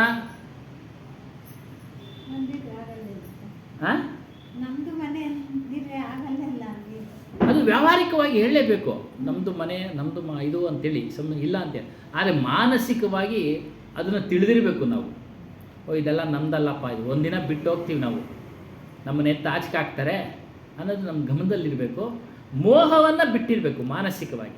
ವ್ಯಾವಹಾರಿಕವಾಗಿ ಇರಲಿ, ಇಲ್ಲ ಅಂತ ಹೇಳಿಲ್ಲ, ವ್ಯಾವಹಾರಿಕವಾಗಿ ಇರಬೇಕು. ಹಣ, ಪರಿವಾರ ಎಲ್ಲವೂ ವ್ಯಾವಹಾರಿಕವಾಗಿ ಇರಬೇಕು. ಅದ್ರ ಮೇಲೆ ಜವಾಬ್ದಾರಿಯಿಂದ ನಡ್ಕೊಳ್ಬೇಕು, ಜವಾಬ್ದಾರಿಯಿಂದ ನುಡಿಸ್ಕೊಳ್ಬಾರ್ದು. ಜಾತಿ, ವರ್ಣ, ಪದವಿ, ಪ್ರತಿಷ್ಠಾ ಇವೆಲ್ಲವೂ ನನ್ನದು ನನ್ನದು ಅಂತೇಳಿ ನಮ್ಮ ಮನಸ್ಸಿನಲ್ಲಿ ಕುಳಿತಿರ್ತಲ್ಲ, ಅದನ್ನೆಲ್ಲ ವಿಚಾರ ಮಾಡಿ ಅದನ್ನು ಅನುಭವಿಸ್ಬೇಕು. ಪದವಿ ಎಷ್ಟು ದಿವಸ ಇರುತ್ತೆ? ಕೆಲವು ದಿನಗಳು. ಅದು ನಮಗೆ ನೆನಪಿರಬೇಕು. ಇದು 5 ವರ್ಷ ಆದಮೇಲೆ ನಮ್ಮದು ಆಗೋಯ್ತು, ರಿಟೈರ್ಡ್ ಆದಮೇಲೆ ಆಗೋಯ್ತು. ಅವಾಗ ಯಾರು ನಿಮ್ಮನ್ನು ಸೇರಿಸ್ಕೊಳ್ಳ ರಿಟೈರ್ಡ್ ಆದಮೇಲೆ. ಇದೆಲ್ಲ ಮತ್ತೆ ಏನು ಇದ್ರ ಬಿಡುಗಡೆಗೆ ಶಾಶ್ವತವಾದ ಆಶ್ರಯ ಯಾವುದು ಅಂದರೆ ನಮಗೆ ನಮ್ಮೆಲ್ಲರ ಆತ್ಮ. ಅದೇ ಶಾಶ್ವತವಾದ ಆಶ್ರಯ. ಅಲ್ಲಿ ಹೋಗಿರ್ತೀವಿ. ಇನ್ನೆಲ್ಲ ತಾತ್ಕಾಲಿಕ. ಮನೆ ಕಟ್ಟಿದ್ದೀವಿ, ಸುಂದರವಾದ ಮನೆ ಕಟ್ಟಿದ್ದೀವಿ, ವಾಸ ಮಾಡೋಣ ಬೇಡ ಅನ್ನಲಿಲ್ಲ, ಇರಿ. ಮನೆಯೊಳಗೆ ಬೇಕು ಮನೆ, ಇಲ್ಲ ಅಂತ ಹೇಳಿಲ್ಲ. ಅವ್ರವ್ರ ಅನುಕೂಲಕ್ಕೆ ತಕ್ಕಂಗೆ ಕಟ್ಕೊಂಡಿದ್ದಾರೆ, ಬೇಡ ಅಂತ ಹೇಳಿಲ್ಲ, ಇರಲಿ. ಆದರೆ ಶಾಶ್ವತವಾದ ಆಶ್ರಯ ದೇಹಕ್ಕೆ ಬೇಕು. ಆತ್ಮನ ಮನೆ ಯಾವುದು ಅಂದರೆ ಆತ್ಮನೇ, ಬೇರೆ ಅದಕ್ಕೆ ಮನೆ ಇಲ್ಲ. ವಿಶೇಷವಾಗಿ ಇವತ್ತು ಯಾಕೆ ಸಂಖ್ಯೆ ಕಡಿಮೆ ಅಂತ ಅಂದರೆ ಎಲ್ಲ ಪಿತೃಪಕ್ಷ ಮಾಡ್ತಾ ಇದ್ದಾರೆ. ಪಿತೃಪಕ್ಷ ಅಲ್ವಾ? ಅದೊಂದು ಧರ್ಮದ ಕಾರ್ಯ ಆಗಿದೆ. ಏನು ಹೇಳ್ತಾರೆ ಪುರೋಹಿತರು ಎಲ್ಲ ಅಂತಂದರೆ, ನಿಮ್ಮ ಪಿತೃಗಳು ಸ್ವರ್ಗಕ್ಕೆ ಕಳಿಸೋಕ್ಕೆ ಈ ಕಾರ್ಯ ನೀವು ಮಾಡಬೇಕು, ಪಿಂಡ ಪ್ರದಾನ, ಪೂಜೆ, ಪುನಸ್ಕಾರ. ನಾವೊಂದು ಇಲ್ಲೊಂದು ವಿಚಾರ ಮಾಡೋಣ. ಎಷ್ಟು ವರ್ಷದಿಂದ ನಾವು ಮಾಡ್ತಾ ಇದ್ದೀವಿ ಪಿತೃಪಕ್ಷ? ಹಂಗಾರೆ ವರ್ಷಕ್ಕೂ ಅವರು ಕೆಳಗಡೆ ಇಳಿದು ಬಿಡ್ತಾರಾ?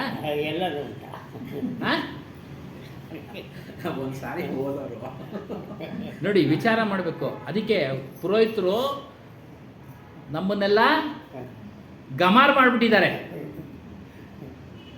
ಮೂರ್ಖರನ್ನಾಗಿ ಮಾಡಿದ್ದಾರೆ ನಮ್ಮನ್ನೆಲ್ಲ. ಹಾಗಾದರೆ ಮಾಡಲೇಬಾರ್ದಾ? ಒಂದು ಹಿಂದಿನಿಂದ ಬಂದಿರೋ ಪದ್ಧತಿ ನೀವು ಮಾಡಿ ಅಂತ ಹೇಳಲ್ಲ, ಮಾಡಬೇಡಿ ಅಂತ ಹೇಳ್ತಾ ಇಲ್ಲ, ಮಾಡಿ.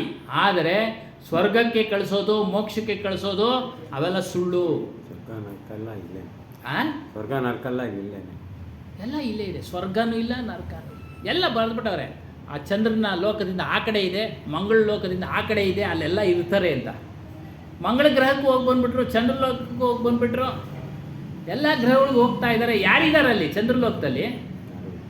ಯಾರೂ ಇಲ್ಲ. ಮಂಗಳ ಗ್ರಹದಲ್ಲಿ ಯಾರಿದ್ದಾರೆ? ವಿದ್ಯಾರ್ಥಿ ತೋರಿಸು ಫೋಟೋಗಳೆಲ್ಲ ಕಳಿಸ್ತಾ ಇದ್ದಾರೆ, ನಾವು ವಾಸ ಮಾಡ್ತಾ ಇದ್ದಾರಾ? ಯಾರೂ ಇಲ್ಲ. ನೋಡಿ, ಅದೆಲ್ಲ ಕಲ್ಪನೆಗಳು, ಕಲ್ಪನೆಗಳು. ನೀವು ಪೂಜೆ ಮಾಡಿ, ಹಿರಿಯರನ್ನ ಸ್ಮರಿಸಬೇಕು, ಪೂಜೆ ಮಾಡಬೇಕು. ಯಾಕಂದರೆ ನಮಗೆ ಅವರು ಜನ್ಮ ಕೊಟ್ಟರು ಈ ಪ್ರಪಂಚ ನೋಡೋದಕ್ಕೆ. ಸ್ಮರಿಸೋಕ್ಕೆ ಒಂದು ದಿನ ಪೂಜೆ ಮಾಡಬೇಕು, ಅವ್ರನ್ನ ಸ್ಮರಣೆ ಮಾಡಿ. ಯಾವಾಗಲೂ ಸ್ಮರಣೆ ಮಾಡಿ. ದಿನ ಅದವತ್ತೇ ಒಂದಿನ ಏನೋ ಪ್ರತಿದಿನ ಅವ್ರು ಸ್ಮರಣೆ ಮಾಡಿ. ತಂದೆ ತಾಯಿಗಳು ಸ್ಮರಣೆ ಮಾಡಿ. ಅವರೇ ದೇವರು, ಮೊಟ್ಟ ಮೊದಲೇ ದೇವರು ಅವರು ನಮಗೆ, ಮೊಟ್ಟ ಮೊದಲನೇ ದೇವರು. ಮತ್ತು ಪಿತೃಪಕ್ಷದಲ್ಲಿ ಈ ಮಾಂಸಾಹಾರ ಉಪಯೋಗಿಸ್ತಾರೆ. ಅವ್ರು ತಿಂತಾರೆ, ಮಾಡ್ತಾರೆ. ಅವರು ಯಾವುದೇ ಕಾರಣಕ್ಕೂ ಮಾಂಸಾಹಾರ ಮಾಡಬಾರ್ದು. ನೋಡಿ, ಅಶುಭ ಕರ್ಮ ಅಂತ ಹೇಳಿದ್ರಲ್ಲ, ಕೃಷ್ಣನ್ ಹೇಳಿದಾನಲ್ಲ, ಅಶುಭ ಕರ್ಮ ಅದು. ನೋಡಿ, ಅವರು ಒಳ್ಳೇದನ್ನು ಮಾಡೋಕ್ಕೆ ಹೋಗಿ ಕೆಟ್ಟದನ್ನು ಮಾಡ್ತಾ ಇದ್ದಾರೆ. ಹಿಂದಿನವ್ರು ಮಾಡ್ಕೊಂಬಂದ್ರೆ ನಾವು ಬದಲಾವಣೆ ಆಗಬಾರ್ದು ಅಂತ ಇದೆಯಾ? ಬದಲಾವಣೆ ಆಗಬಾರ್ದು ಅಂತ ಇದೆಯಾ? ಕೆಲಸಗಳನ್ನೆಲ್ಲ ಬದಲಾವಣೆ ಮಾಡ್ಕೊಂಬಿಟ್ವಿ ನಾವು. ಮಗದ ಕೆಲಸ ಎಲ್ಲ ಬಿಟ್ಬಿಟ್ಟು ಎಲ್ಲರೂ ಹೋಗ್ಬಿಟ್ರು ಬೇರೆ ಬೇರೆ ಕೆಲಸಕ್ಕೆ. ಅಲ್ಲೋ ಸೊಮೆ? ಹಾಂ, ಬದಲಾವಣೆ ಆಗಲಿಲ್ವಾ? ಹಾಂ, ಯಾಕೆ ಇದನ್ನು ನಾವು ಬದಲಾವಣೆ ಮಾಡ್ಕೊಳ್ಬಾರ್ದು? ಮಾಡ್ಕೊಬೋದು. ಮಾಡೋಕ್ಕೆ ಇಷ್ಟ ಇಲ್ಲ, ಮಾಡೋಕ್ಕೆ ಇಷ್ಟ ಇಲ್ಲ. ಯಾಕೆ ಅಂತಂದರೆ ಅದ್ರ ಪಾಪ. ನಾವು ಅದನ್ನೆಲ್ಲ ನಾವು ತಿಂದರೆ, ಡಾಕ್ಟ್ರ್ ಒಬ್ಬರು ಬಂದಿದ್ರು, ಹೇಳ್ತಾಯಿದ್ರು, ಇಲ್ಲಿ ಮಾಂಸಾಹಾರ ಚಿಕನ್ ತಿನ್ನಿ. ನೋಡಿ, ಅದು ಅವರು ವೈದ್ಯರ ಲಕ್ಷಣ ಅಷ್ಟು. ಏನೋ ಇವನು ತಿಂತಾ ಇದ್ದಾನ, ಖುಷಿಯಾಗಿರ್ಲಿ ಇವನು ಉದ್ದೇಶಕ್ಕೆ ಕೇಳ್ತಾರೆ ತಿನ್ನು ಅಂತ. ತಿನ್ಬೇಡ ಅಂದರೆ ಮಾನಸಿಕ ವೇದನೆ. ಯಾಕೆ ಬೇಕು? ನೀನೇನು ತಿಂತೀಯ ತಿನ್ನೋಗಪ್ಪ ಅಷ್ಟೇ.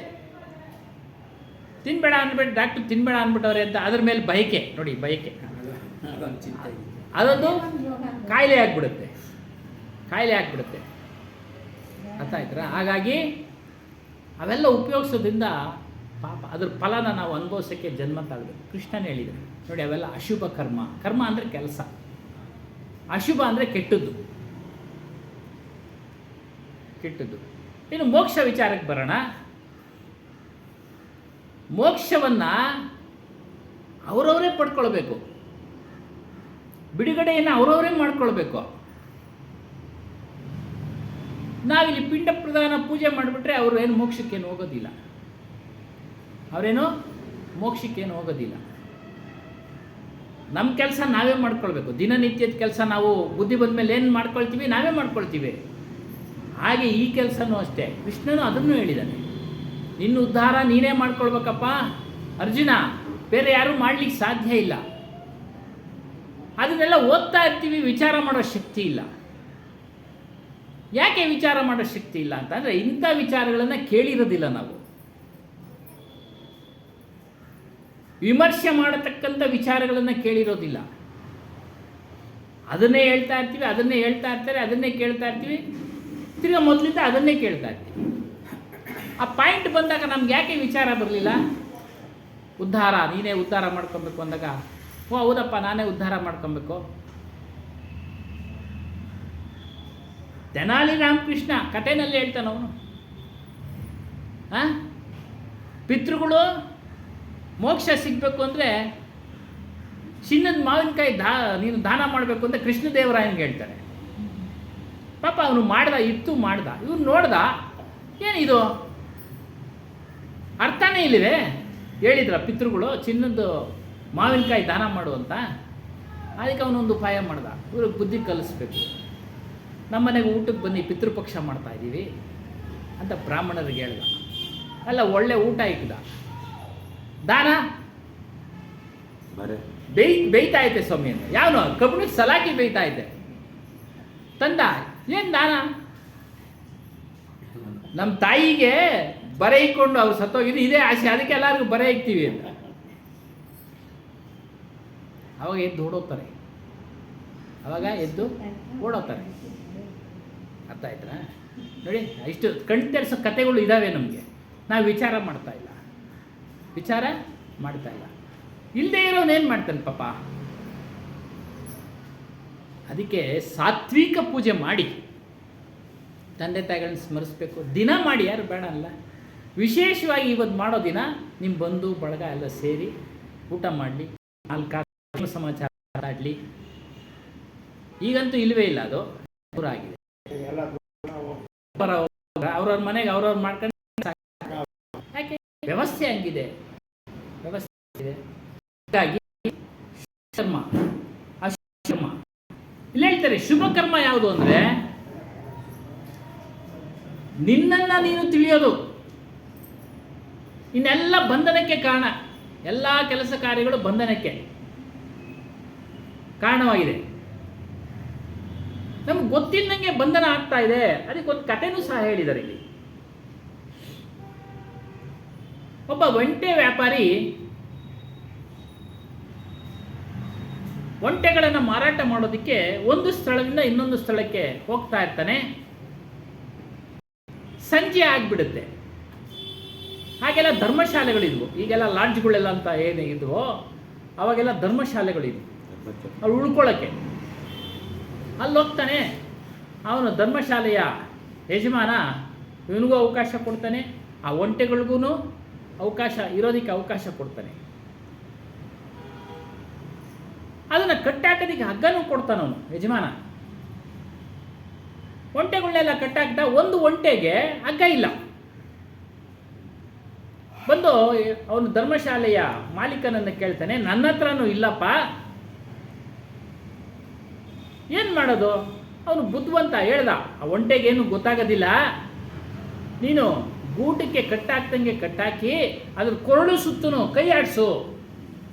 ಕಟ್ಟಾಕ್ದಂಗೆ ಹಗ್ಗ ಹಾಕ್ದಂಗೆ ಮಾಡ್ದಂಗೆ ಎಲ್ಲ ಕಟ್ಟಾಕ್ದಂಗೆ ಕೈ ಆಡಿಸಿ ಬಿಟ್ಟುಬಿಡು, ಎಲ್ಲೂ ಹೋಗಲ್ಲ, ಅದು ಗೊತ್ತಾಗೋದಿಲ್ಲ. ಅವನು ಹಾಗೆ ಮಾಡ್ದ. ಒಂಟೆ ಮಾರಾಟಕ್ಕೆ ತಂದಿದ್ದವನೇನು ಮಾಡ್ದ, ಕೊನೆಯ ಒಂಟೆಗೆ ಗೂಟದ ಹತ್ರ ಕರ್ಕೊಂಡೋದ, ಅದ್ರ ಮೇಲೆ ಕೊರಳಿಗೆಲ್ಲ ಕೈ ಆಡಿಸ್ತಾ ಹಗ್ಗ ಹಾಕ್ದಂಗೆ ಮತ್ತು ಕಟ್ಟಾಕ್ದಂಗೆ ಎಲ್ಲ ಆ್ಯಕ್ಷನ್ ಮಾಡ್ದ. ಬಂದ್ಬಿಟ್ಟ. ಒಂಟೆ ಕೂತ್ಕೊಳ್ತು, ಬೆಳಗಾಯಿತು. ಎಲ್ಲ ಒಂಟೆಗಳು ಸಹ ವಿಶ್ರಾಂತಿ ತೊಗೊಂಡು ಬೆಳಗಾಯಿತು. ಎಲ್ಲ ಒಂಟೆಗಳ ಕಟ್ಟು ಬಿಚ್ತಾ ಎಲ್ಲ ಎದ್ವು. ಇದು ಹೆಂಗಿದು ಕಟ್ಟು ಬಿಚ್ಚಿಲ್ಲ, ಇದು ಎದೊಳ್ತತೆ ಅಂತ ಅಂದ್ಕೊಂಡ. ಎದೊಳ್ಳಿಲ್ಲ, ಬಡ್ದೆಬ್ಬರಿಸ್ತಾನೆ ಎದೊಳ್ಳಿಲ್ಲ. ಭಯ ಆಗೋಯ್ತು, ಆತಂಕ ಆಗೋಯ್ತು. ತಿರ್ಗಿ ಅವನೇ ಕೇಳ್ತಾನೆ ಹೋಗಿ ಮಾಲೀಕನ್ನ, ಧರ್ಮಶಾಲೆಯ ಮಾಲೀಕನ್ನ, ಹಿಂಗೆ ಒಂಟೆ ಎದೊಳ್ತಾ ಇಲ್ಲ. ಯಾಕೆ? ಅದು ಕಟ್ಟಾಕಿಲ್ಲ, ಏನಿಲ್ಲ, ನೀವು ಹೇಳ್ದಂಗೆ ರಾತ್ರಿ ಮಾಡಿದೆ, ಅದು ಎದೊಳ್ತಾ ಇಲ್ಲ. ಇವಾಗ ನೀನು ಬಿಚ್ಚಿದಂಗೆ ಮಾಡು, ಗಂಟು ಬಿಚ್ಚಿದಂಗೆ ಆ್ಯಕ್ಷನ್ ಮಾಡು, ಚಲನವಲನೆ ಮಾಡು. ತಂದು ಹಾಗೆ ಮತ್ತೆ ಮಾಡ್ತಾನೆ. ಆವಾಗ ಎದೊಳುತ್ತೆ, ಆವಾಗ ಎದೊಳುತ್ತೆ. ಅದಕ್ಕೆ ಅದೃಶ್ಯ ಬಂಧನ. ಏನೋ ಅದು ಕಟ್ಟೆ ಹಾಕಿಲ್ಲ, ಅದು ಸಹ ನನ್ನ ಬಂಧನಕ್ಕೆ ಒಳಪಡಿಸಿದೆ ಅನ್ಕೊಂಡ್ಬಿಟ್ಟಿದೆ. ಅದೇ ರೀತಿ ನಾವು ನಮ್ಮನ್ನು ಯಾರೂ ಕಟ್ಟಾಕಿಲ್ಲ. ಇಲ್ಲಿ ಹೇಳ್ತಾರೆ, ನಿಜವಾಗಿ ನಮ್ಮನ್ನು ಸಂಸಾರದಲ್ಲಿ ಬಂಧಿಸಿರುವವರು ದೇವರಲ್ಲ. ನೋಡಿ, ಗೀತೆಯಲ್ಲಿ ಹೇಳಿದರು, ನಮ್ಮನ್ನು ದೇವರು ಬಂಧನಕ್ಕೆ ಒಳಪಡಿಸಿಲ್ಲ, ನಾವೇ ಬಂಧಿಸ್ಕೊಳ್ಬಿಟ್ಟಿದ್ದೀವಿ. ಈ ಪ್ರಪಂಚ ನಂದು, ಅಂದರೆ ನನ್ನ ಸಂಸಾರವೇ ನಂದು ಶಾಶ್ವತವಾಗಿ. ಹೆಂಡತಿ ಮಕ್ಕಳ ಮೇಲೆ ಮೋಹ, ಅತಿಯಾದ ಮೋಹ.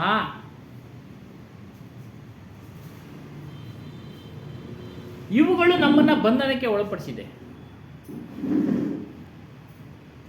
ಹೆಂಡತಿ ಮಕ್ಕಳು ಯಾವಾಗಲೂ ಹಿಡ್ಕೊಂಡಿದ್ದಾರಾ? ಇಲ್ಲ. ಮತ್ತೆ ಹೇಗೆ? ಅವ್ರನ್ನ ಪೋಷಣೆ ಮಾಡಬೇಕಾಗಿರೋದು ನಮ್ಮ ಜವಾಬ್ದಾರಿ, ಕೆಲಸ ಮಾಡಬೇಕಾಗಿರೋದು ನಮ್ಮ ಜವಾಬ್ದಾರಿ. ನೋಡಿ, ಅದೇ ಬಂಧನ. ಹಾಗಾದ್ರೆ ಮಾಡಲೇಬಾರ್ದ? ಮಾಡಬೇಕು, ಇರೋವರೆಗೂ ಮಾಡಬಾರ್ದು ಅಂತ ಏನಿಲ್ಲ. ಮಾಡಿ, ಪ್ರಯತ್ನ ಮಾಡ್ತಾ ಇರಿ, ಅವ್ರನ್ನ ಪೋಷಣೆ ಮಾಡಿ. ಅತಿಯಾದ ಕರ್ಮಕ್ಕೆ ಒಳಗಾಗಬೇಡಿ. ಅವ್ರನ್ನ ಪೋಷಣೆ ಮಾಡಬೇಕು ಅಂತೇಳಿ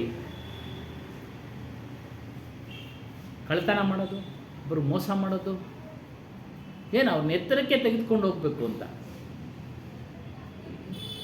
ಎತ್ತರಕ್ಕೆ ನಿಮ್ಮ ಪ್ರಾರಬ್ಧದಲ್ಲಿ ಅದಿಲ್ಲ.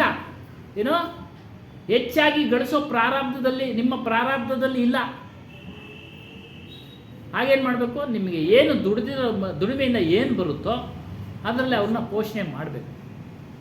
ಕೆಲವ್ರಿಗೆ ಇದೇ ಮಾಡ್ತಾ ಇದ್ದಾರೆ.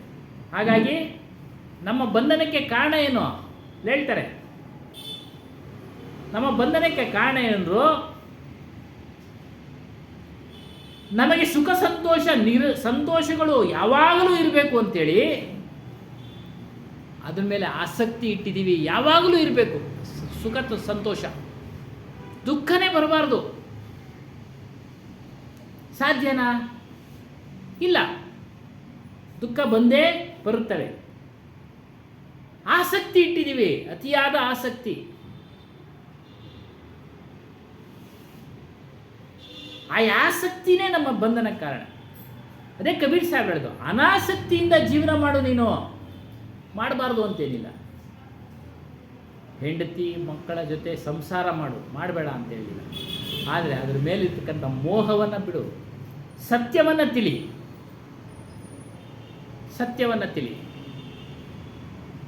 ಏನು ಸತ್ಯ? ಇದೆಲ್ಲ ಶಾಶ್ವತವಾ? ಯಾವಾಗಲೂ ಇರ್ತಕ್ಕಂಥದ್ದಾ? ಅದನ್ನು ನಾವು ಯೋಚನೆ ಮಾಡಬೇಕು. ಹಾಗಂದ್ರೆ ಬಿಡು ಅಂತ ಹೇಳ್ತಾ ಇಲ್ಲ ಕಬೀರ್ ಸಾಹೇಬ್ರು, ಎಲ್ಲೂ ಬಿಡು ಅಂತ. ಅಭಿಲಾಷ್ ಸಾಹೇಬ್ರು ಸಹ ಹೇಳ್ತಾರೆ, ಬಿಡು ಅಂತ ಹೇಳ್ತಾ ಇಲ್ಲ. ಹೆಂಡತಿ ಮಕ್ಕಳನ್ನ ಬಿಟ್ಟು ಬಂದು ಸನ್ಯಾಸಿ ಆಗ್ರಿ, ಸಾಧು ಆಗ್ರಿ ಅಂತೇನು ಹೇಳ್ತಾ ಇಲ್ಲ. ಸಂಸಾರದಲ್ಲಿ ಇದ್ದುಕೊಂಡೇ ಸಾಧು ರೀತಿಯ ಜೀವನ ಮಾಡಿ. ಸಾಧು ರೀತಿಯ ಜೀವನ ಮಾಡಿದೆ. ಒಂದು ಉದಾಹರಣೆ ಇಲ್ಲಿ ಕೊಡ್ತಾರೆ. ನಾವು ಯಾವ ರೀತಿ ಆಸಕ್ತಿ ಒಳಪಟ್ಟಿದ್ದೀವಿ ಅಂದರೆ, ಒಂದು ಹದ್ದು ಒಂದು ಮೀನನ್ನು ಕಚ್ಕೊಂಡು ಹೋಗ್ತಿತ್ತು. ಆ ಮೀನು ಕಚ್ಕೊಂಡು ಹೋಗ್ತಾ ಇರೋದು ನೋಡಿಬಿಟ್ಟು ಎಲ್ಲ ಕಾಗೆಗಳು ಅದರಿಂದ ಓಡ್ತವೆ, ಕಾ ಕಾ ಕಾ ಕಾ. ಅದಕ್ಕೆ ಸುತ್ತಿ ಬೇಜಾರಾಗಿ ಆ ಮೀನು ಬಿಟ್ಬಿಡ್ತು. ಮೀನು ಬಿಟ್ಟ ತಕ್ಷಣ ಕಾಗೆಗಳು ಮೀನು ಕಡೆ ಹೋಗ್ಬಿಟ್ಟು ಇದನ್ನು ಬಿಟ್ಬಿಟ್ಟು. ಯಾಕೆ? ಆ ಹದ್ದು ಮೀನನ್ನು ತಿನ್ನಬೇಕು ಅಂತ ಆಸೆ ಇಂದ ಅದು ತೊಗೊಂಡು ಪಾಪ. ಅರೆ ಪ್ರಾರಬ್ಧ ಬಿಡಲಿಲ್ಲ, ಬೇರೆ ಎಲ್ಲ ಸುತ್ತಕೊಂಡ್ಬಿಟ್ಟು. ಅದೇ ರೀತಿಯಾಗಿ ನಮ್ಮ ಪ್ರಾರಬ್ಧ ಕರ್ಮಾನುಸಾರ ನಮ್ಮ ಜೀವನ ನಡೀತೆ. ಅದೇ ಸಂಪಾದನೆ ಮಾಡೋಕ್ಕೆ ಪ್ರಯತ್ನ ಮಾಡಬೇಕು, ಮಾಡಬಾರ್ದು ಅಂತೇನಿಲ್ಲ. ಮಾಡಿದ್ರೇ ಸಿಗೋದು. ಏನೇ ಮಾಡೋದು, ಕೆಲಸ ಮಾಡಿದ್ರೆ ಸಿಗೋದು, ಇಲ್ಲಾಂದರೆ ಸಿಗೋದಿಲ್ಲ. ಅದಕ್ಕೆ ಚಾಣಕ್ಯ ಹೇಳ್ತಾನೆ, ನೀನು ಪ್ರಾರಬ್ಧ ಅಂತೇಳಿ ಮನೆಯಲ್ಲೇ ಕೂತ್ಕೊಳ್ಬೇಡ. ನೀನು ಕೆಲಸ ಮಾಡು. ಕೆಲಸ ಮಾಡಿದ್ರೆ ಅದಾದರೂ ಸಿಗುತ್ತಲ್ಲ. ನಿನ್ನ ಮುಂದೆ ಯಾರಾದರೂ ತಂದು ಕೊಡ್ತಾರಾ? ಯಾರೂ ತಂದು ಕೊಡಲ್ಲ. ನಾವು ಕೆಲಸ ಮಾಡಬೇಕು. ಅದಕ್ಕೆ ಕೆಲಸನ ಮಾಡಿ. ಅದಕ್ಕೆ ಹೇಳ್ತಾರೆ ಕಬೀರ್ ಸಾಹೇಬರು, ಭಿಕ್ಷೆ ಬೇಡಬಾರ್ದು. ನಿನ್ನ ಕೈನಲ್ಲಿ ಎಲ್ಲಿವರೆಗೂ ಆಗುತ್ತೋ ದುಡಿರಿ.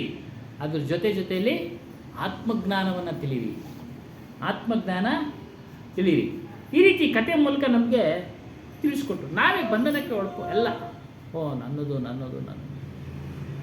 ಹೋಗಬೇಕು, ಮಾಡಬೇಕು, ಕೆಲಸ ಕಾರ್ಯಗಳನ್ನು ಮಾಡಬೇಕು, ವ್ಯಾವಹಾರಿಕವಾಗಿ ಎಲ್ಲ ಮಾಡಬೇಕು. ಅದರಲ್ಲಿ ತೀವ್ರವಾದ ಆಸಕ್ತಿ ಇರಬೇಕು. ಅತಿಯಾದ ಆಸಕ್ತಿನ ನಾವು ಬಿಡುವಂತರಾಗಬೇಕು. ನಮಗೆ ಗೊತ್ತೇ ಆಗೋದಿಲ್ಲ ನಮ್ಮನ್ನು ಬಂಧನಕ್ಕೆ ಒಳಪಡಿಸಿರೋದು. ಈ ಸುಳ್ಳಿನ ಮಾನ್ಯತೆಗಳು ಒಪ್ಕೊಂಡ್ಬಿಟ್ಟಿದ್ದೀವಿ. ಸಂಪ್ರದಾಯಗಳನ್ನು, ಮೂಢನಂಬಿಕೆಗಳನ್ನು ಒಪ್ಕೊಂಡ್ಬಿಟ್ಟಿದ್ದೀವಿ. ಇದನ್ನು ಮಾಡ್ತಾ ಇದ್ದೀವಿ. ಉದಾಹರಣೆ ಕೊಟ್ಟವಲ್ಲ, ಪಿಂಡ ಪ್ರದಾನ ಮಾಡಿದ್ರೆ ಅವ್ರು ಮೋಕ್ಷಕ್ಕೆ ಹೋಗ್ಬಿಡ್ತಾರೆ. ಇದೆಲ್ಲ ಮೂಢನಂಬಿಕೆ. ನೀವು ಸ್ಮರಣೆ ಮಾಡಿ, ಪೂಜೆ ಮಾಡಿ, ಸಾತ್ವಿಕವಾದ ಪೂಜೆ ಮಾಡಿ. ಸಾತ್ವಿಕವಾದ ಏನು, ಸಿಹಿ ಊಟ, ಸಸ್ಯಾಹಾರಿ ಮಾಡಿ ಪೂಜೆ ಮಾಡಬೇಕು ಅಂದರೆ. ಆದರೆ ಯಾರು ದೀಕ್ಷಾಬದ್ಧರಾಗಿ ಆತ್ಮಜ್ಞಾನದ ಮಾರ್ಗದಲ್ಲಿ ನಡೀತಾ ಇದ್ದಾರೋ ಅವ್ರಿಗೆ ಇದು ಯಾವ ಒಂದು ಇದು ಇಲ್ಲ, ಬೇಕಾಗೇ ಇಲ್ಲ. ಅವ್ರಿಗೆ ಯಾವುದು ಪೂಜೆ ಪುನಸ್ಕಾರ ಏನೂ ಬೇಕಾಗಿಲ್ಲ.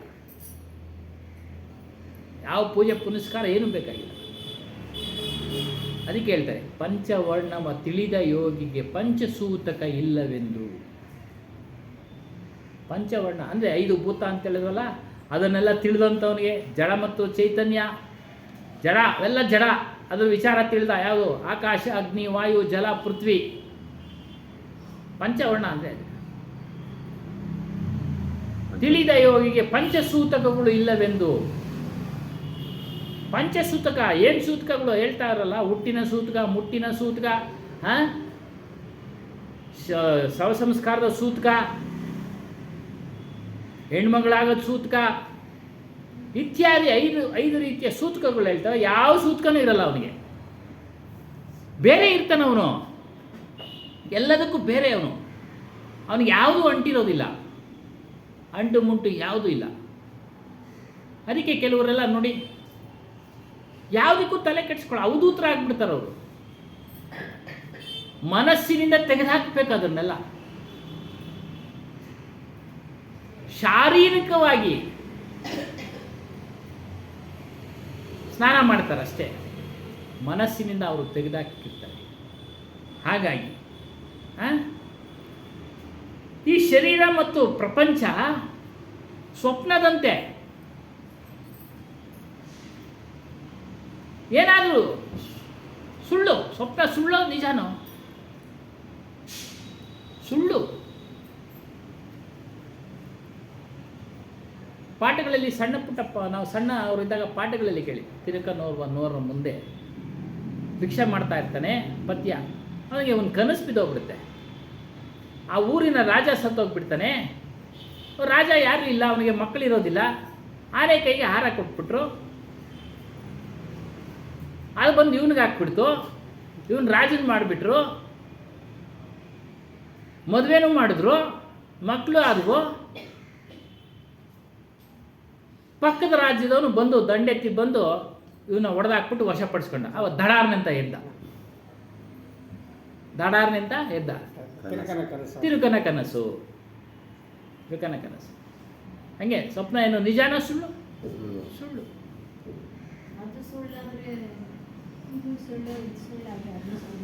ಅದು ಸುಳ್ಳಾದ್ರೆ ಇದು ಸುಳ್ಳು, ಇದು ಸುಳ್ಳಾದ್ರೆ.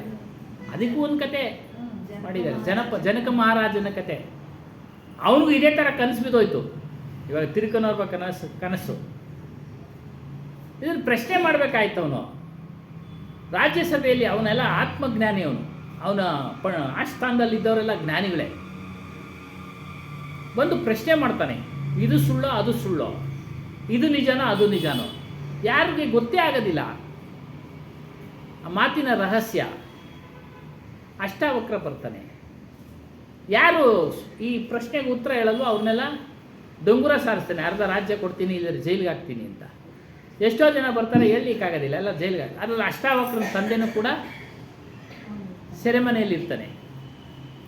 ಅಷ್ಟಾವಕ್ರ ಮುನಿ ಅವನು ಬರ್ತಾನೆ. ಕತೆ ದೊಡ್ಡದಿದೆ. ನಿನ್ನ ಪ್ರಶ್ನೆಗೆ ಉತ್ತರ ಹೇಳ್ತೀನಿ. ಅವ್ರ ತಾಯಿಗೆ ಹೇಳ್ತಾನೆ, ಬಿಡಿಸ್ಕೊಂಬರ್ತೀನಿ ನಾನು ನನ್ನ ತಂದೆನ. ಅವನು ಏನೇ ಪ್ರಶ್ನೆ ಕೇಳಿ. ಅವನು ಗರ್ಭದಲ್ಲಿದ್ದಾಗಲೇ ಅವನು ಆತ್ಮಜ್ಞಾನ ತಿಳಿದಿದ್ದ. ಅವ್ರ ತಂದೆ ಅವ್ರ ತಾಯಿಗೆ ಬೋಧನೆ ಮಾಡ್ತಾ ಇರಬೇಕಾದ್ರೆ ಇವನು ಗರ್ಭದಲ್ಲಿದ್ದಾಗೇನೆಲ್ಲ ತಿಳಿದಿದ್ದ. ಮತ್ತು ಹುಟ್ಟಿಗೆ ಅವನು 8 ಡೊಂಕು. ಅಷ್ಟಾವಕ್ರ ಅಂದರೆ, ವಕ್ರ ಅಂದರೆ ಡೊಂಕು, ಅಷ್ಟ ಅಂದರೆ 8. ಯಾಕೆ ಹುಡ್ತಾ ಅಂದರೆ ಇವು ತಂದೆ ತಪ್ಪು ಹೇಳ್ಬಿಡ್ತಾನೆ. ವಿಚಾರ ಹೇಳುವಾಗ ತಪ್ಪು ಹೇಳ್ತಾ ಇರ್ತಾನೆ. ಇವನು ಹೇಳ್ತಾನೆ, ಅವನು ಒಳಗಡೆಯಿಂದ, ಅಪ್ಪ ತಪ್ಪು ಹೇಳ್ತಾ ಇದೆಯಾ, ತಪ್ಪು ಹೇಳ್ತಾ 8 ಸರಿ ಹೇಳ್ತಾನೆ. ಇವನು ಕೋಪ ಬಂದ್ಬಿಟ್ಟು, ನೀನು 8 ಸರಿಯಿಂದ ಹಿಂಗೆ ಹೇಳ್ತಾ ಇದ್ದೀನಿ, ನೀನು ಅಷ್ಟಾವಕ್ರನಾಗಿ ಹುಟ್ಟು ಅಂದ್ಬಿಟ್ಟು ಶಾಪ ಕೊಡ್ತಾನೆ. ಅವನು ಅಷ್ಟಾವಕ್ರನಾಗಿ, ಅದೇ 8 ಡೊಂಕಿಂದ ಹುಡ್ತಾನೆ. ಅವನು ಬರ್ತಾನೆ ಜನಕರಾಜನ. ಏನು ಪ್ರಶ್ನೆ? ಅದು ಸುಳ್ಳೋ ಇದು ಸುಳ್ಳೋ, ಅದು ನಿಜನೋ ಇದನ್ನು? 2 ಸುಳ್ಳೇ ಹೋಗು, 2 ನಿಜ ಅಲ್ಲ. ಅವ ಸಭಿಕರುಗಳಿಗೆ ಅರ್ಥ ಆಗಲ್ಲ. ನಮ್ಗೆ ಅರ್ಥ ಆಗಲ್ಲ, ಬಿಡಿಸಿ ಹೇಳಿ ಎಂದಾಗ ಅವನು ಕತೆ ಹೇಳ್ತಾನೆ. ನನ್ನ ಕನಸಿನಲ್ಲಿ ನನಗೆ ಪಕ್ಕದ ರಾಜ್ಯವನ್ನು ಬಂದು ದಂಡೆತ್ತಿ ಬಂದು ಹೊಡೆದುಬಿಟ್ಟ. ನಾನು ಸೋತೋಗ್ಬಿಟ್ಟಿದ್ದೆ. ಅಷ್ಟೊಳಗೆ ಎಚ್ಚರಿಕೆ ಆಯಿತು. ಸ್ವಪ್ನನೂ ಸುಳ್ಳು, ವರ್ತಮಾನನೂ ಸುಳ್ಳು. ಇವತ್ತು ಕಳೆದೋಯ್ತು. ಕಳೆದೋಗಿದ್ದೆಲ್ಲ ಸುಳ್ಳೆ, ಅದೇನು ಶಾಶ್ವತವಲ್ಲ. ಬೆಳಿಗ್ಗೆ 6 ಗಂಟೆ ಕಳೆದೋಯ್ತು, ಮತ್ತೆ ಬರುತ್ತಾ? ನಾಳೆ ಬೆಳಿಗ್ಗೆ. ನಾಳೆ ಬೆಳಿಗ್ಗೆ. ದಿನಾಂಕ ಬದಲಾವಣೆ ಆಯಿತು, ತಿಥಿ ಬದಲಾವಣೆ ಆಯಿತು, ವರ್ಷ ಬದಲಾವಣೆ ಆಯಿತು, ವಾರ ಬದಲಾವಣೆ ಆಯಿತು, ಗಳಿಗೆ ಬದಲಾವಣೆ ಆಯಿತು, ಎಲ್ಲ ಬದಲಾವಣೆ. ನಮ್ಗೆ ಯೌವನ ಬರುತ್ತಾ ಈಗ ಮತ್ತೆ? ಇಲ್ಲ, ಬರಲ್ಲ ನೋಡಿ. ಅದು ಅದಕ್ಕೆ ಇಲ್ಲಿ ಹೇಳ್ತಾರೆ, ಶರೀರ और संसार का संबंध स्वप्न से भी झूठा है. ಈ ಶರೀರನೂ ಸುಳ್ಳು, ಈ ಪ್ರಪಂಚನೂ ಸುಳ್ಳು. ಆದರೆ ಪ್ರಪಂಚ ಸತ್ಯ. ವಿಚಾರ ಮಾಡಬೇಕು. ನಾವು ಹೋದ್ರೂ ಇರುತ್ತೆ ಪ್ರಪಂಚ, ಆದರೆ ಅದನ್ನು ನೋಡೋಕ್ಕೆ ನಾವಿರೋದಿಲ್ಲ. ಅದನ್ನು ನೋಡೋಕ್ಕೆ ನಾವು ಇರೋದಿಲ್ಲ. ಇನ್ನೆಷ್ಟು ವರ್ಷ ಆಯ್ತೀವಿ? ನಿನ್ನ 20 ವರ್ಷನೋ 10 ವರ್ಷನೋ ಯಾವಾಗ ಹೇಳೋಕ್ಕಾಗೋದಿಲ್ಲ, ಹೇಳಿಕೆ ಆಗೋದಿಲ್ಲ. ಯಾವಾಗಾದರೂ ಹೋಗ್ಬೋದು. ನಿನಗೆ ಜ್ಯೋತಿಷ್ಯರು ಯಾರನ್ನು ಹೇಳಿದ್ರೆ 100 ವರ್ಷ ಹೇಳಿದ್ರೆ ಆಯುಷು ಅಂತೇಳಿ ನಂಬೇಡ. 100 ವರ್ಷ ಆಯುಷು ಅಂತ ಹೇಳಿದ್ರೆ ನಂಬೇಡ ಅಂತ ಹೇಳ್ತಾರೆ. ಈ ಪಂಚಭೌತಿಕವಾದ ಈ ಶರೀರ ಶಾಶ್ವತವಲ್ಲಪ್ಪ, ಶಾಶ್ವತ ಅಲ್ಲ. ಅದರಿಂದ ನೀನು ನಂಬಬೇಡ. ಅವರೇನ ಹೇಳಿದ್ರೆ ನೀನು ನಂಬಕ್ಕೆ ಹೋಗಬೇಡ. ನೀನು 100 ವರ್ಷ ಆಯಿಸು ಅಂತ ಅಂದರೆ ನಂಬಕ್ಕೆ ಬೇಡ. ಯಾವಾಗ ಏನು ಹೇಳಿಕೆ ಅಸಾಧ್ಯ.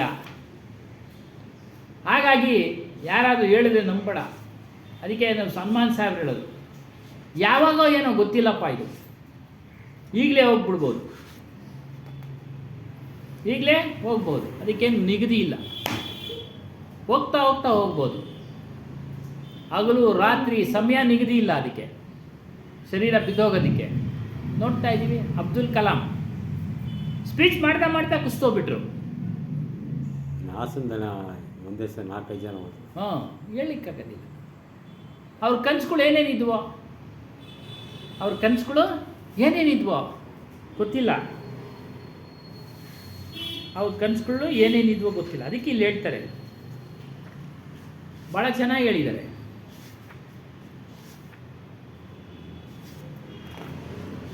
ಏನಂತ ಹೇಳಿದ್ದಾರೆ ಅಂದರೆ, పాంచభౌతికము దుర్లభమైన కాయము ఎప్పుడో విడిసేది ఎరుకలేదు.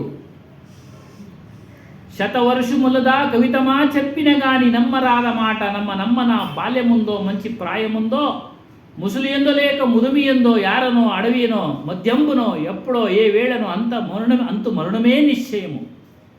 బుద్ధివంతుడైతే ఈ దేహ ಮುನ್ನಂತಲೋ ನೀನು ತಿಳಿಯಬಲೆ ಸದ್ಗುರುದೇವ. ಪಂಚಭೌತಿಕವಾದ ಈ ಶರೀರ ದುರ್ಲಭ, ಯಾವಾಗ ಬಿದ್ದೋಗ್ಬಿಡುತ್ತೋ ಗೊತ್ತಿಲ್ಲ. ನಿನಗೆ 100 ವರ್ಷ ಆಯುಸ್ಸು ಅಂತೇಳಿ ಯಾರಾದರೂ ಹೇಳಿದ್ರೆ ಅದನ್ನು ನಂಬೇಡ. ನೋಡ್ತಾ ಇದ್ದೀವಿ, ಬಾಲ್ಯದಲ್ಲೇ ಹೋಗ್ಬಿಡ್ಬೋದು. ಹಾಸ್ಪಿಟ್ಲಿಗೆ ಹೋಗ್ಬೇಕು, ನೋಡಬೇಕು. ಹಾಸ್ಪಿಟ್ಲಲ್ಲಿ ಹೋಗಿ ನೋಡಿದ್ರೆ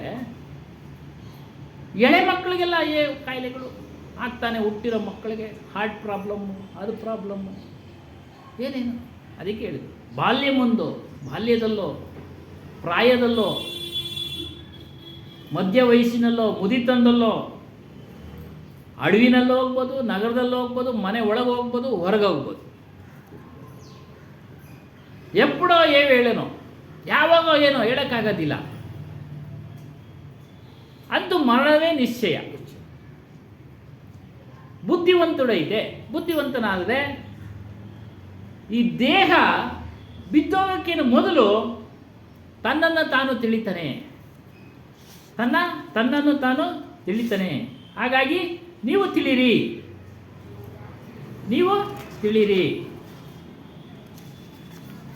ಆದರೆ ನಾವು ತಿಳಿತಾ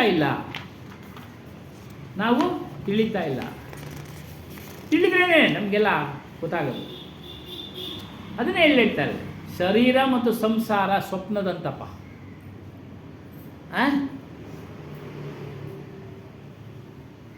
ಸ್ವಪ್ನ ಅದು ನೆನಪಿಗೆ ಬರುತ್ತೆ ನಮಗೆ, ರಾತ್ರಿ ಇಂಥ ಸ್ವಪ್ನ ಕಂಡೆ ಅಂತ. ಶರೀರ ಬಿದ್ದೋಗ್ಬಿಟ್ರೆ ನೆನಪಿಗೆ ಬರುತ್ತಾ? ಎಷ್ಟು ಅದ್ಭುತವಾದ ವಚನ ನೋಡಿ. ರಾತ್ರಿ ನಿದ್ರೆಯಲ್ಲಿ ಸ್ವಪ್ನ ಕಂಡಿದ್ರೆ ಎಚ್ಚರ ಆದಮೇಲೆ ಹೇಳ್ತೀವಿ ಖುಷಿಯಿಂದ, ಇಂಥ ಸ್ವಪ್ನ ಬಿತ್ತು.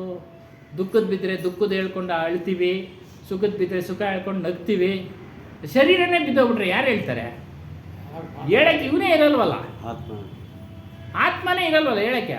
ಆತ್ಮ ಮಾತನಾಡೋದಿಲ್ಲ, ಮಾತಾಡಿಸ್ತಾ ಇದೆ ನಮಗೆ. ಈ ಶರೀರದ ಮೂಲಕ ಮಾತನಾಡಿಸ್ತಾ ಇದೆ, ಕೆಲಸ ಕಾರ್ಯಗಳನ್ನು ಮಾಡಿಸ್ತಾ ಇದೆ. ಅದು ಕಣ್ಣಿಗೂ ಕಾಣೋದಿಲ್ಲ, ಜ್ಞಾನಾಕಾರ, ಸುಮ್ಮನೆ ಅರಿತಾ ಇರೋದು. ಸತ್ತೋದವ್ರು ಯಾರನ್ನ ಬಂದು ನಾನು ಸತ್ತೋಗಿದ್ದೀನಿ ಅಂತ ಹೇಳಿದ್ದಾರೆ, ನೋಡಿದ್ದೀರಾ? ಬೇರೆಯವ್ರು ಹೇಳಬೇಕು. ಬೇರೆಯವ್ರು ಹೇಳಬೇಕು, ಹೌದು ಸತ್ತೋಗ್ಬಿಟ್ರಪ್ಪ, ರಾಮಪ್ಪ ಸತ್ತೋಗ್ಬಿಟ್ಟವನೇ ಅಂತ ಬೇರೆಯವ್ರು ಹೇಳ್ಬೇಕು. ರಾಮಪ್ಪನೇ ಎದ್ದು ಹೇಳ್ತಾನೆ ನಾನು ಸತ್ತೋಗಿದ್ದೀನಿ ಅಂತ? ಇಲ್ಲ. ಹಾಗಾಗಿ ಎಷ್ಟು ಚೆನ್ನಾಗಿದೆ ನೋಡಿ. ಶರೀರ ಹೋದ್ಮೇಲೆ ಶರೀರ छूट जाने पर ಈ ಸಂಸಾರ ಯಾದ್ ಭಿ ನಹಿ ಆತಿ. ಇದು ಪ್ರಪಂಚದ ನೆನಪೇ ಇರೋದಿಲ್ಲ.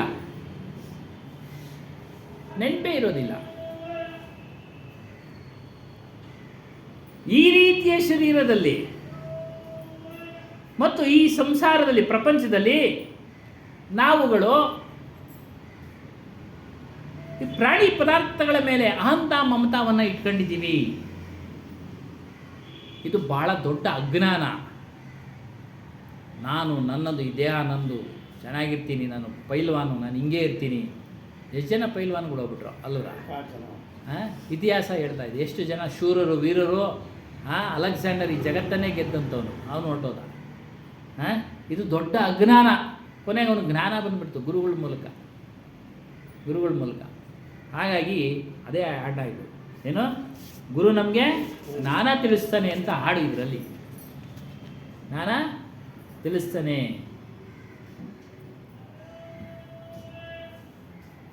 ನಾನು ನೀನೆಂಬುದು ಅಳಿಯೆಂದ ಹೇಳ್ತಾನೆ ನಮಗೆ ಗುರು. ಇವಾಗ ಅದನ್ನೇ ಹೇಳ್ತಾ ಇರೋದು, ನಂದು ಅಂತೇಳಿ ಮನಸ್ಸಿನಲ್ಲಿ ಧಾರಣೆ ಮಾಡ್ಕೊಂಬಿಟ್ಟಿದ್ಯಾ, ಅದನ್ನು ಕಿತ್ತಾಕೋ. ಅದನ್ನು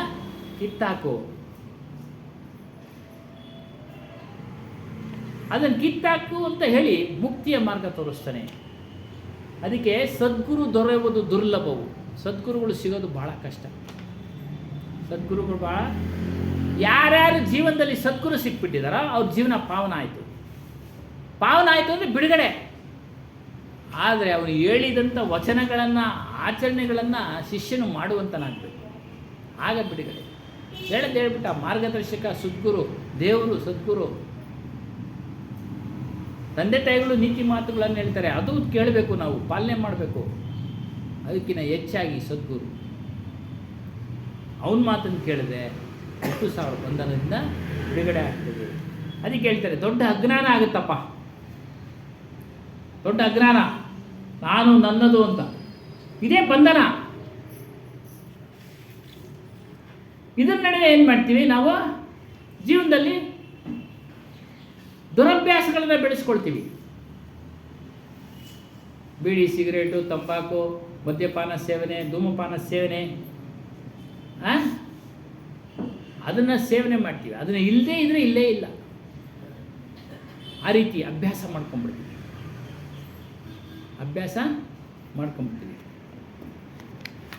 ಕೆಲವ್ರಿಗೆ ಏನಾಗ್ಬಿಡುತ್ತೆ ಅಂತಂದರೆ, ಧೂಮಪಾನ ಬೆಳಿಗ್ಗೆ ಎದ್ದೊಳ್ತೇನೆ ಧೂಮಪಾನ ಮಾಡದೇ ಇದ್ದರೆ ಮಲ ವಿಸರ್ಜನೆ ಆಗೋದಿಲ್ಲ. ನೋಡಿ, ಅಭ್ಯಾಸ ಮಾಡ್ಕೊಂಡ್ಬಿಟ್ಟಿರ್ತೀವಿ. ಟೀ ಕುಡಿದೇ ಇದ್ರೆ ಆಗೋದಿಲ್ಲ, ಅಭ್ಯಾಸ. ಕಾಫಿ ಕುಡಿದೇ ಇದ್ರೆ ಆಗೋದಿಲ್ಲ, ಅಭ್ಯಾಸ. ಕಾಫಿ 2 ಹೊತ್ತು ಕುಡಿ ಅಂತ ಹೇಳಿದ್ರು, ಕುಡೀರಿ 2 ಟೈಮ್, ಬೆಳಗ್ಗೆ 1 ಟೈಮ್, ಸಾಯಂಕಾಲ 1 ಟೈಮ್. ಬಿಸಿನೀರು ಕುಡಿಯೋ ಅಭ್ಯಾಸ ಮಾಡ್ಕೊಳ್ಳಿ, ಬಿಸಿನೀರು ಕುಡಿಯೋ ಅಭ್ಯಾಸ ಮಾಡ್ಕೊಳ್ಳಿ. ಅವೆಲ್ಲ ಖಾಲಿ ಹೊಟ್ಟೆನಲ್ಲಿ ತೆಗೆದುಕೊಂಡ್ರೆ ನಮ್ಮ ಆರೋಗ್ಯಕ್ಕೆ ಭಾಳ ಕೆಟ್ಟದು, ಕಾಫಿ, ಟೀ. ತದನಂತರ ನೀವು ಸೇವನೆ ಮಾಡ್ಬೋದು, ಇಲ್ಲ ಅಂತೇಳಿ. ಒಂದು ಮಧ್ಯಾಹ್ನ, ಒಂದು ಬೆಳಗ್ಗೆ, ಒಂದು ಮಧ್ಯಾಹ್ನ, ರಾತ್ರಿ, ಸಂಜೆ ಒಂದು. ಹಾಗಾಗಿ ಇದನ್ನೆಲ್ಲ ಅಭ್ಯಾಸ ನೀವು ಮಾಡ್ಕೊಂಡ್ಬಿಟ್ಟಿದೆ. ಇದರಿಂದ ನೀವೇ ಅದೇನು ನಿಮ್ಮನ್ನು ಸೇವನೆ ಮಾಡು ಅಂತ ಹೇಳ್ತಾ ಇಲ್ಲ, ನಾವು ಮಾಡ್ಕೊಂಡಿರೋದು ಅದನ್ನು. ಇದು ಒಂಥರ ಹಗ್ಗ, ಅಂದರೆ ಅವರೇ ಕಟ್ಕೊಂಡ್ಬಿಟ್ಟಿದ್ದಾರೆ ದುರಭ್ಯಾಸಗಳಿಂದ. ಇನ್ನು ಒಳಗಡೆ ಆಗತಕ್ಕಂಥ ಬಂಧನಗಳು ನಮಗೆ ಗೊತ್ತಾಗ್ತಾ ಇಲ್ಲ. ಮೋಹ, ಕಾಮ, ಕ್ರೋಧ, ಲೋಭ, ಮೋಹ ಇವೆಲ್ಲ ನಮ್ಮನ್ನು ಒಳಗಡೆಯಿಂದ ಬಂಧಿಸಿದೆ. ನಮ್ಮ ಮನಸ್ಸನ್ನು ಬಂಧಿಸಿದೆ. ಇದರಿಂದ ಬಿಡುಗಡೆ, ಈ ಬಂಧನದಿಂದ ಬಿಡುಗಡೆ ಆಗಬೇಕು ಅಂದರೆ ಜ್ಞಾನದಿಂದ ಮಾತ್ರ ಸಾಧ್ಯ. ಇನ್ಯಾವುದರಿಂದನೂ ಸಾಧ್ಯ ಇಲ್ಲ.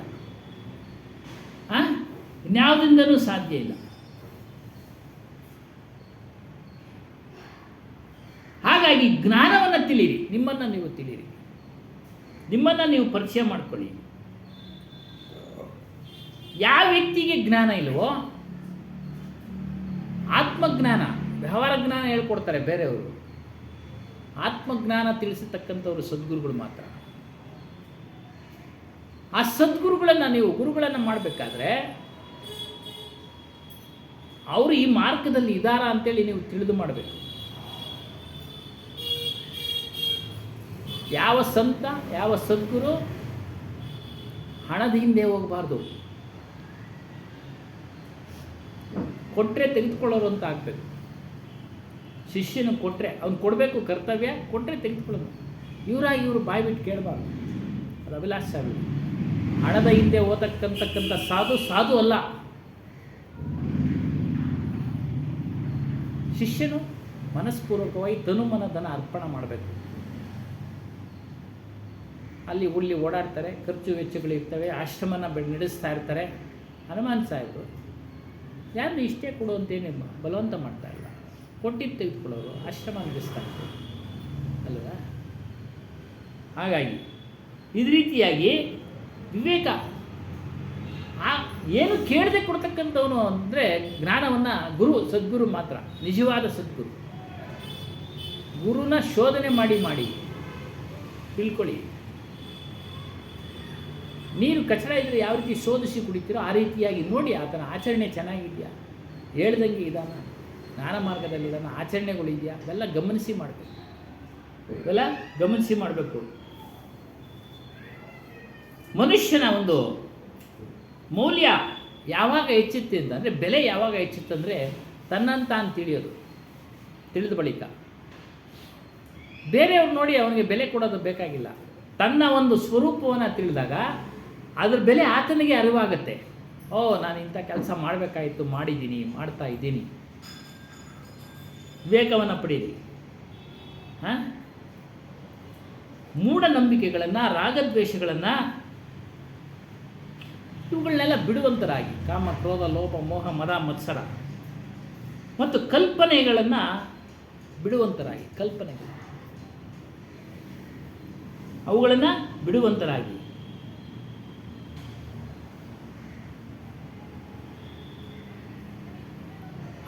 ನಮ್ಮ ಸ್ವರೂಪ ಏನಂದರೆ ಶುದ್ಧವಾದದ್ದು. ಅದು ಮಲಿನತೆಯೇ ಇಲ್ಲ. ಮನಸ್ಸಿಗೆ ಮಲಿನತೆ ಸೇರ್ಕೊಂಡ್ಬಿಡುತ್ತೆ, ಕೊಳೆ ಸೇರ್ಕೊಂಡ್ಬಿಡುತ್ತೆ. ಆ ಸ್ವರೂಪದಲ್ಲಿ ಕೊಳೆನೇ ಇಲ್ಲ. ಜ್ಞಾನ ಸ್ವರೂಪನವನು, ಜ್ಞಾನ ಸ್ವರೂಪನು. ಅದು ಯಾವುದು ಅಂದರೆ ಅದು ನಿಮ್ಮೆಲ್ಲರ ಸತ್ಯನಾಮ. ಒಬ್ಬೊಬ್ಬರು ಒಂದೊಂಥರ ಹೇಳ್ತಾರೆ. ಅಭಿಲಾಷ್ ಸಾಹೇಬರಲ್ಲಿ ಶುದ್ಧ ಜ್ಞಾನ ಸ್ವರೂಪ ಅಂತ ಅವರು ಹೇಳ್ತಾರೆ. ಶುದ್ಧ ಜ್ಞಾನ ಸ್ವರೂಪ ಅಂತ. ಹೆಸರು ಬೇರೆ ಬೇರೆ ಆದರೂ, ಪಂಥಗಳು ಬೇರೆ, ಅದು ಹೆಸರು ಬೇರೆ ಬೇರೆ ಆದರೂ ಎಲ್ಲ ಒಂದೇ. ಈಗ ನೀರಿಗೆ ಏನು ಹೇಳ್ತೀವಿ? ಭಾಷೆಗಳಲ್ಲಿ ಆಧಾರದ ಮೇಲೆ ಹೇಳ್ತೀವಿ. ತಣ್ಣಿ, ನೀళ్ళు, ಪಾನಿ, ನೀళ్ళు. ಹಾಂ, ನಾನಾ ಭಾಷೆ ಬೇರೆ ಬೇರೆ ಭಾಷೆ. ಅದೇ ರೀತಿಯಾಗಿ ಸ್ವರೂಪನಿಗೆ, ನಿಮ್ಮೆಲ್ಲರ ಸ್ವರೂಪನಿಗೆ ಬೇರೆ ಬೇರೆ ಹೆಸರು ಇರ್ಬೋದು, ಆದರೆ ಎಲ್ಲವೂ ಅದೇ, ಎಲ್ಲವೂ ಅದೇ. ಅದನ್ನು ನೀವು ತಿಳಿರಿ. ಅವನು ಮಾತ್ರ ನಿಮಗೆ ಬಿಡುಗಡೆಗೆ ಕಾರಣ. ಯಾರೂ ಬಿಡುಗಡೆ ಮಾಡಲು ಸಾಧ್ಯ ಇಲ್ಲ. ಯಾರು ಹುಟ್ಟು ಸಾವಳ ಬಂಧನದಿಂದ ಬಿಡುಗಡೆ ಮಾಡಲಿಕ್ಕೆ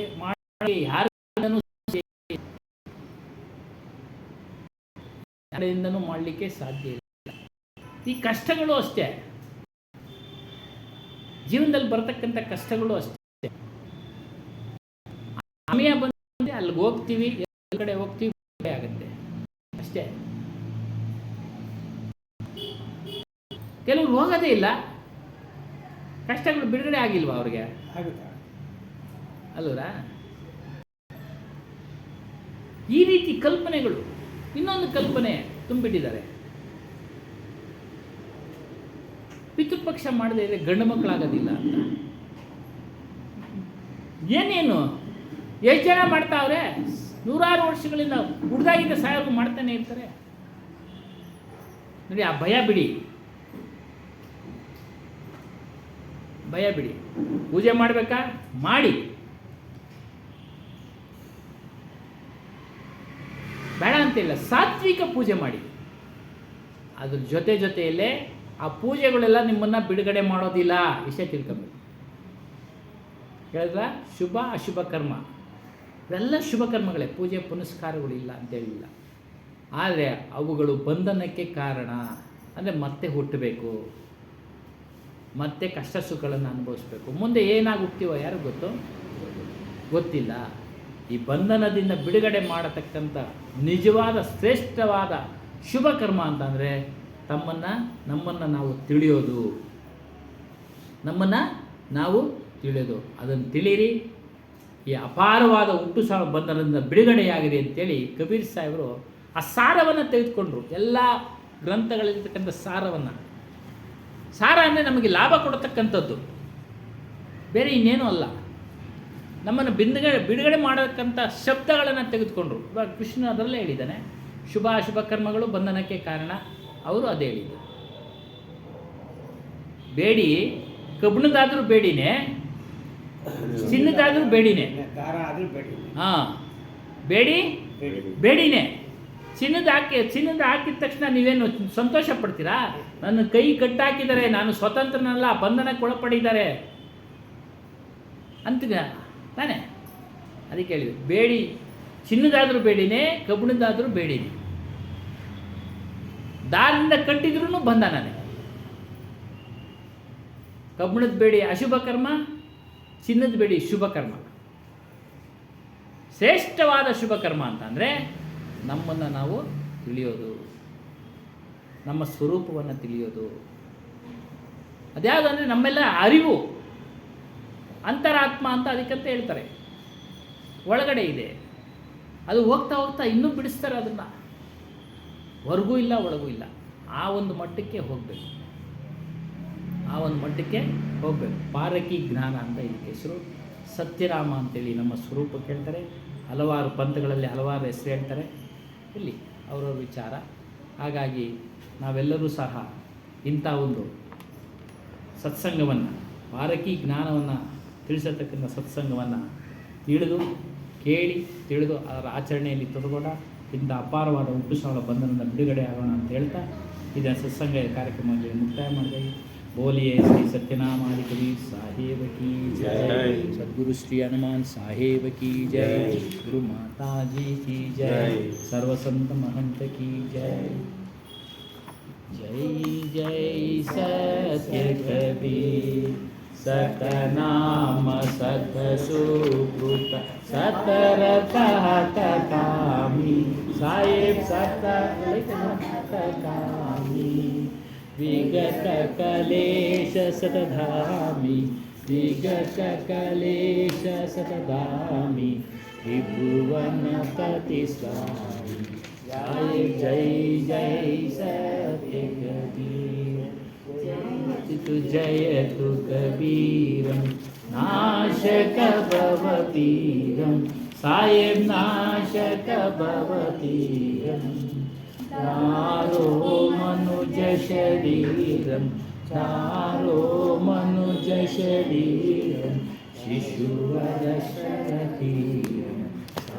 जय जय सत्य कबीर पत्र पर शोभित शोभाजित कैसे साहेब शोभाजित कैसे।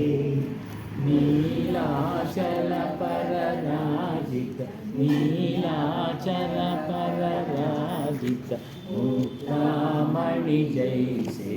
साहेब जय जय सत्य कबीर मनोहर रूपम प्रमुदित सुख राशि साहेब प्रमुदित सुख राशि।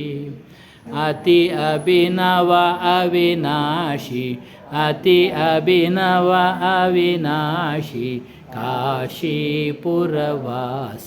साहेब जय जय सत्य कबीर उबारन कारण प्रकटेतन धारी साहेब प्रगटेतन धारी। पारक रूप विहारी पारक रूप विहारी अविचल हविकारी। साहेब जय जय सत्य कबीर कबीर की आरती अगणित अगहारी साहेब अगणित अगहारी। धर्मदास बलिहारी धर्मदास बलिहारी कारी। साहेब जय जय सत्य कबीर कबीर की आरती जो कोई न लगावे साहेब जो कोई न लगावे।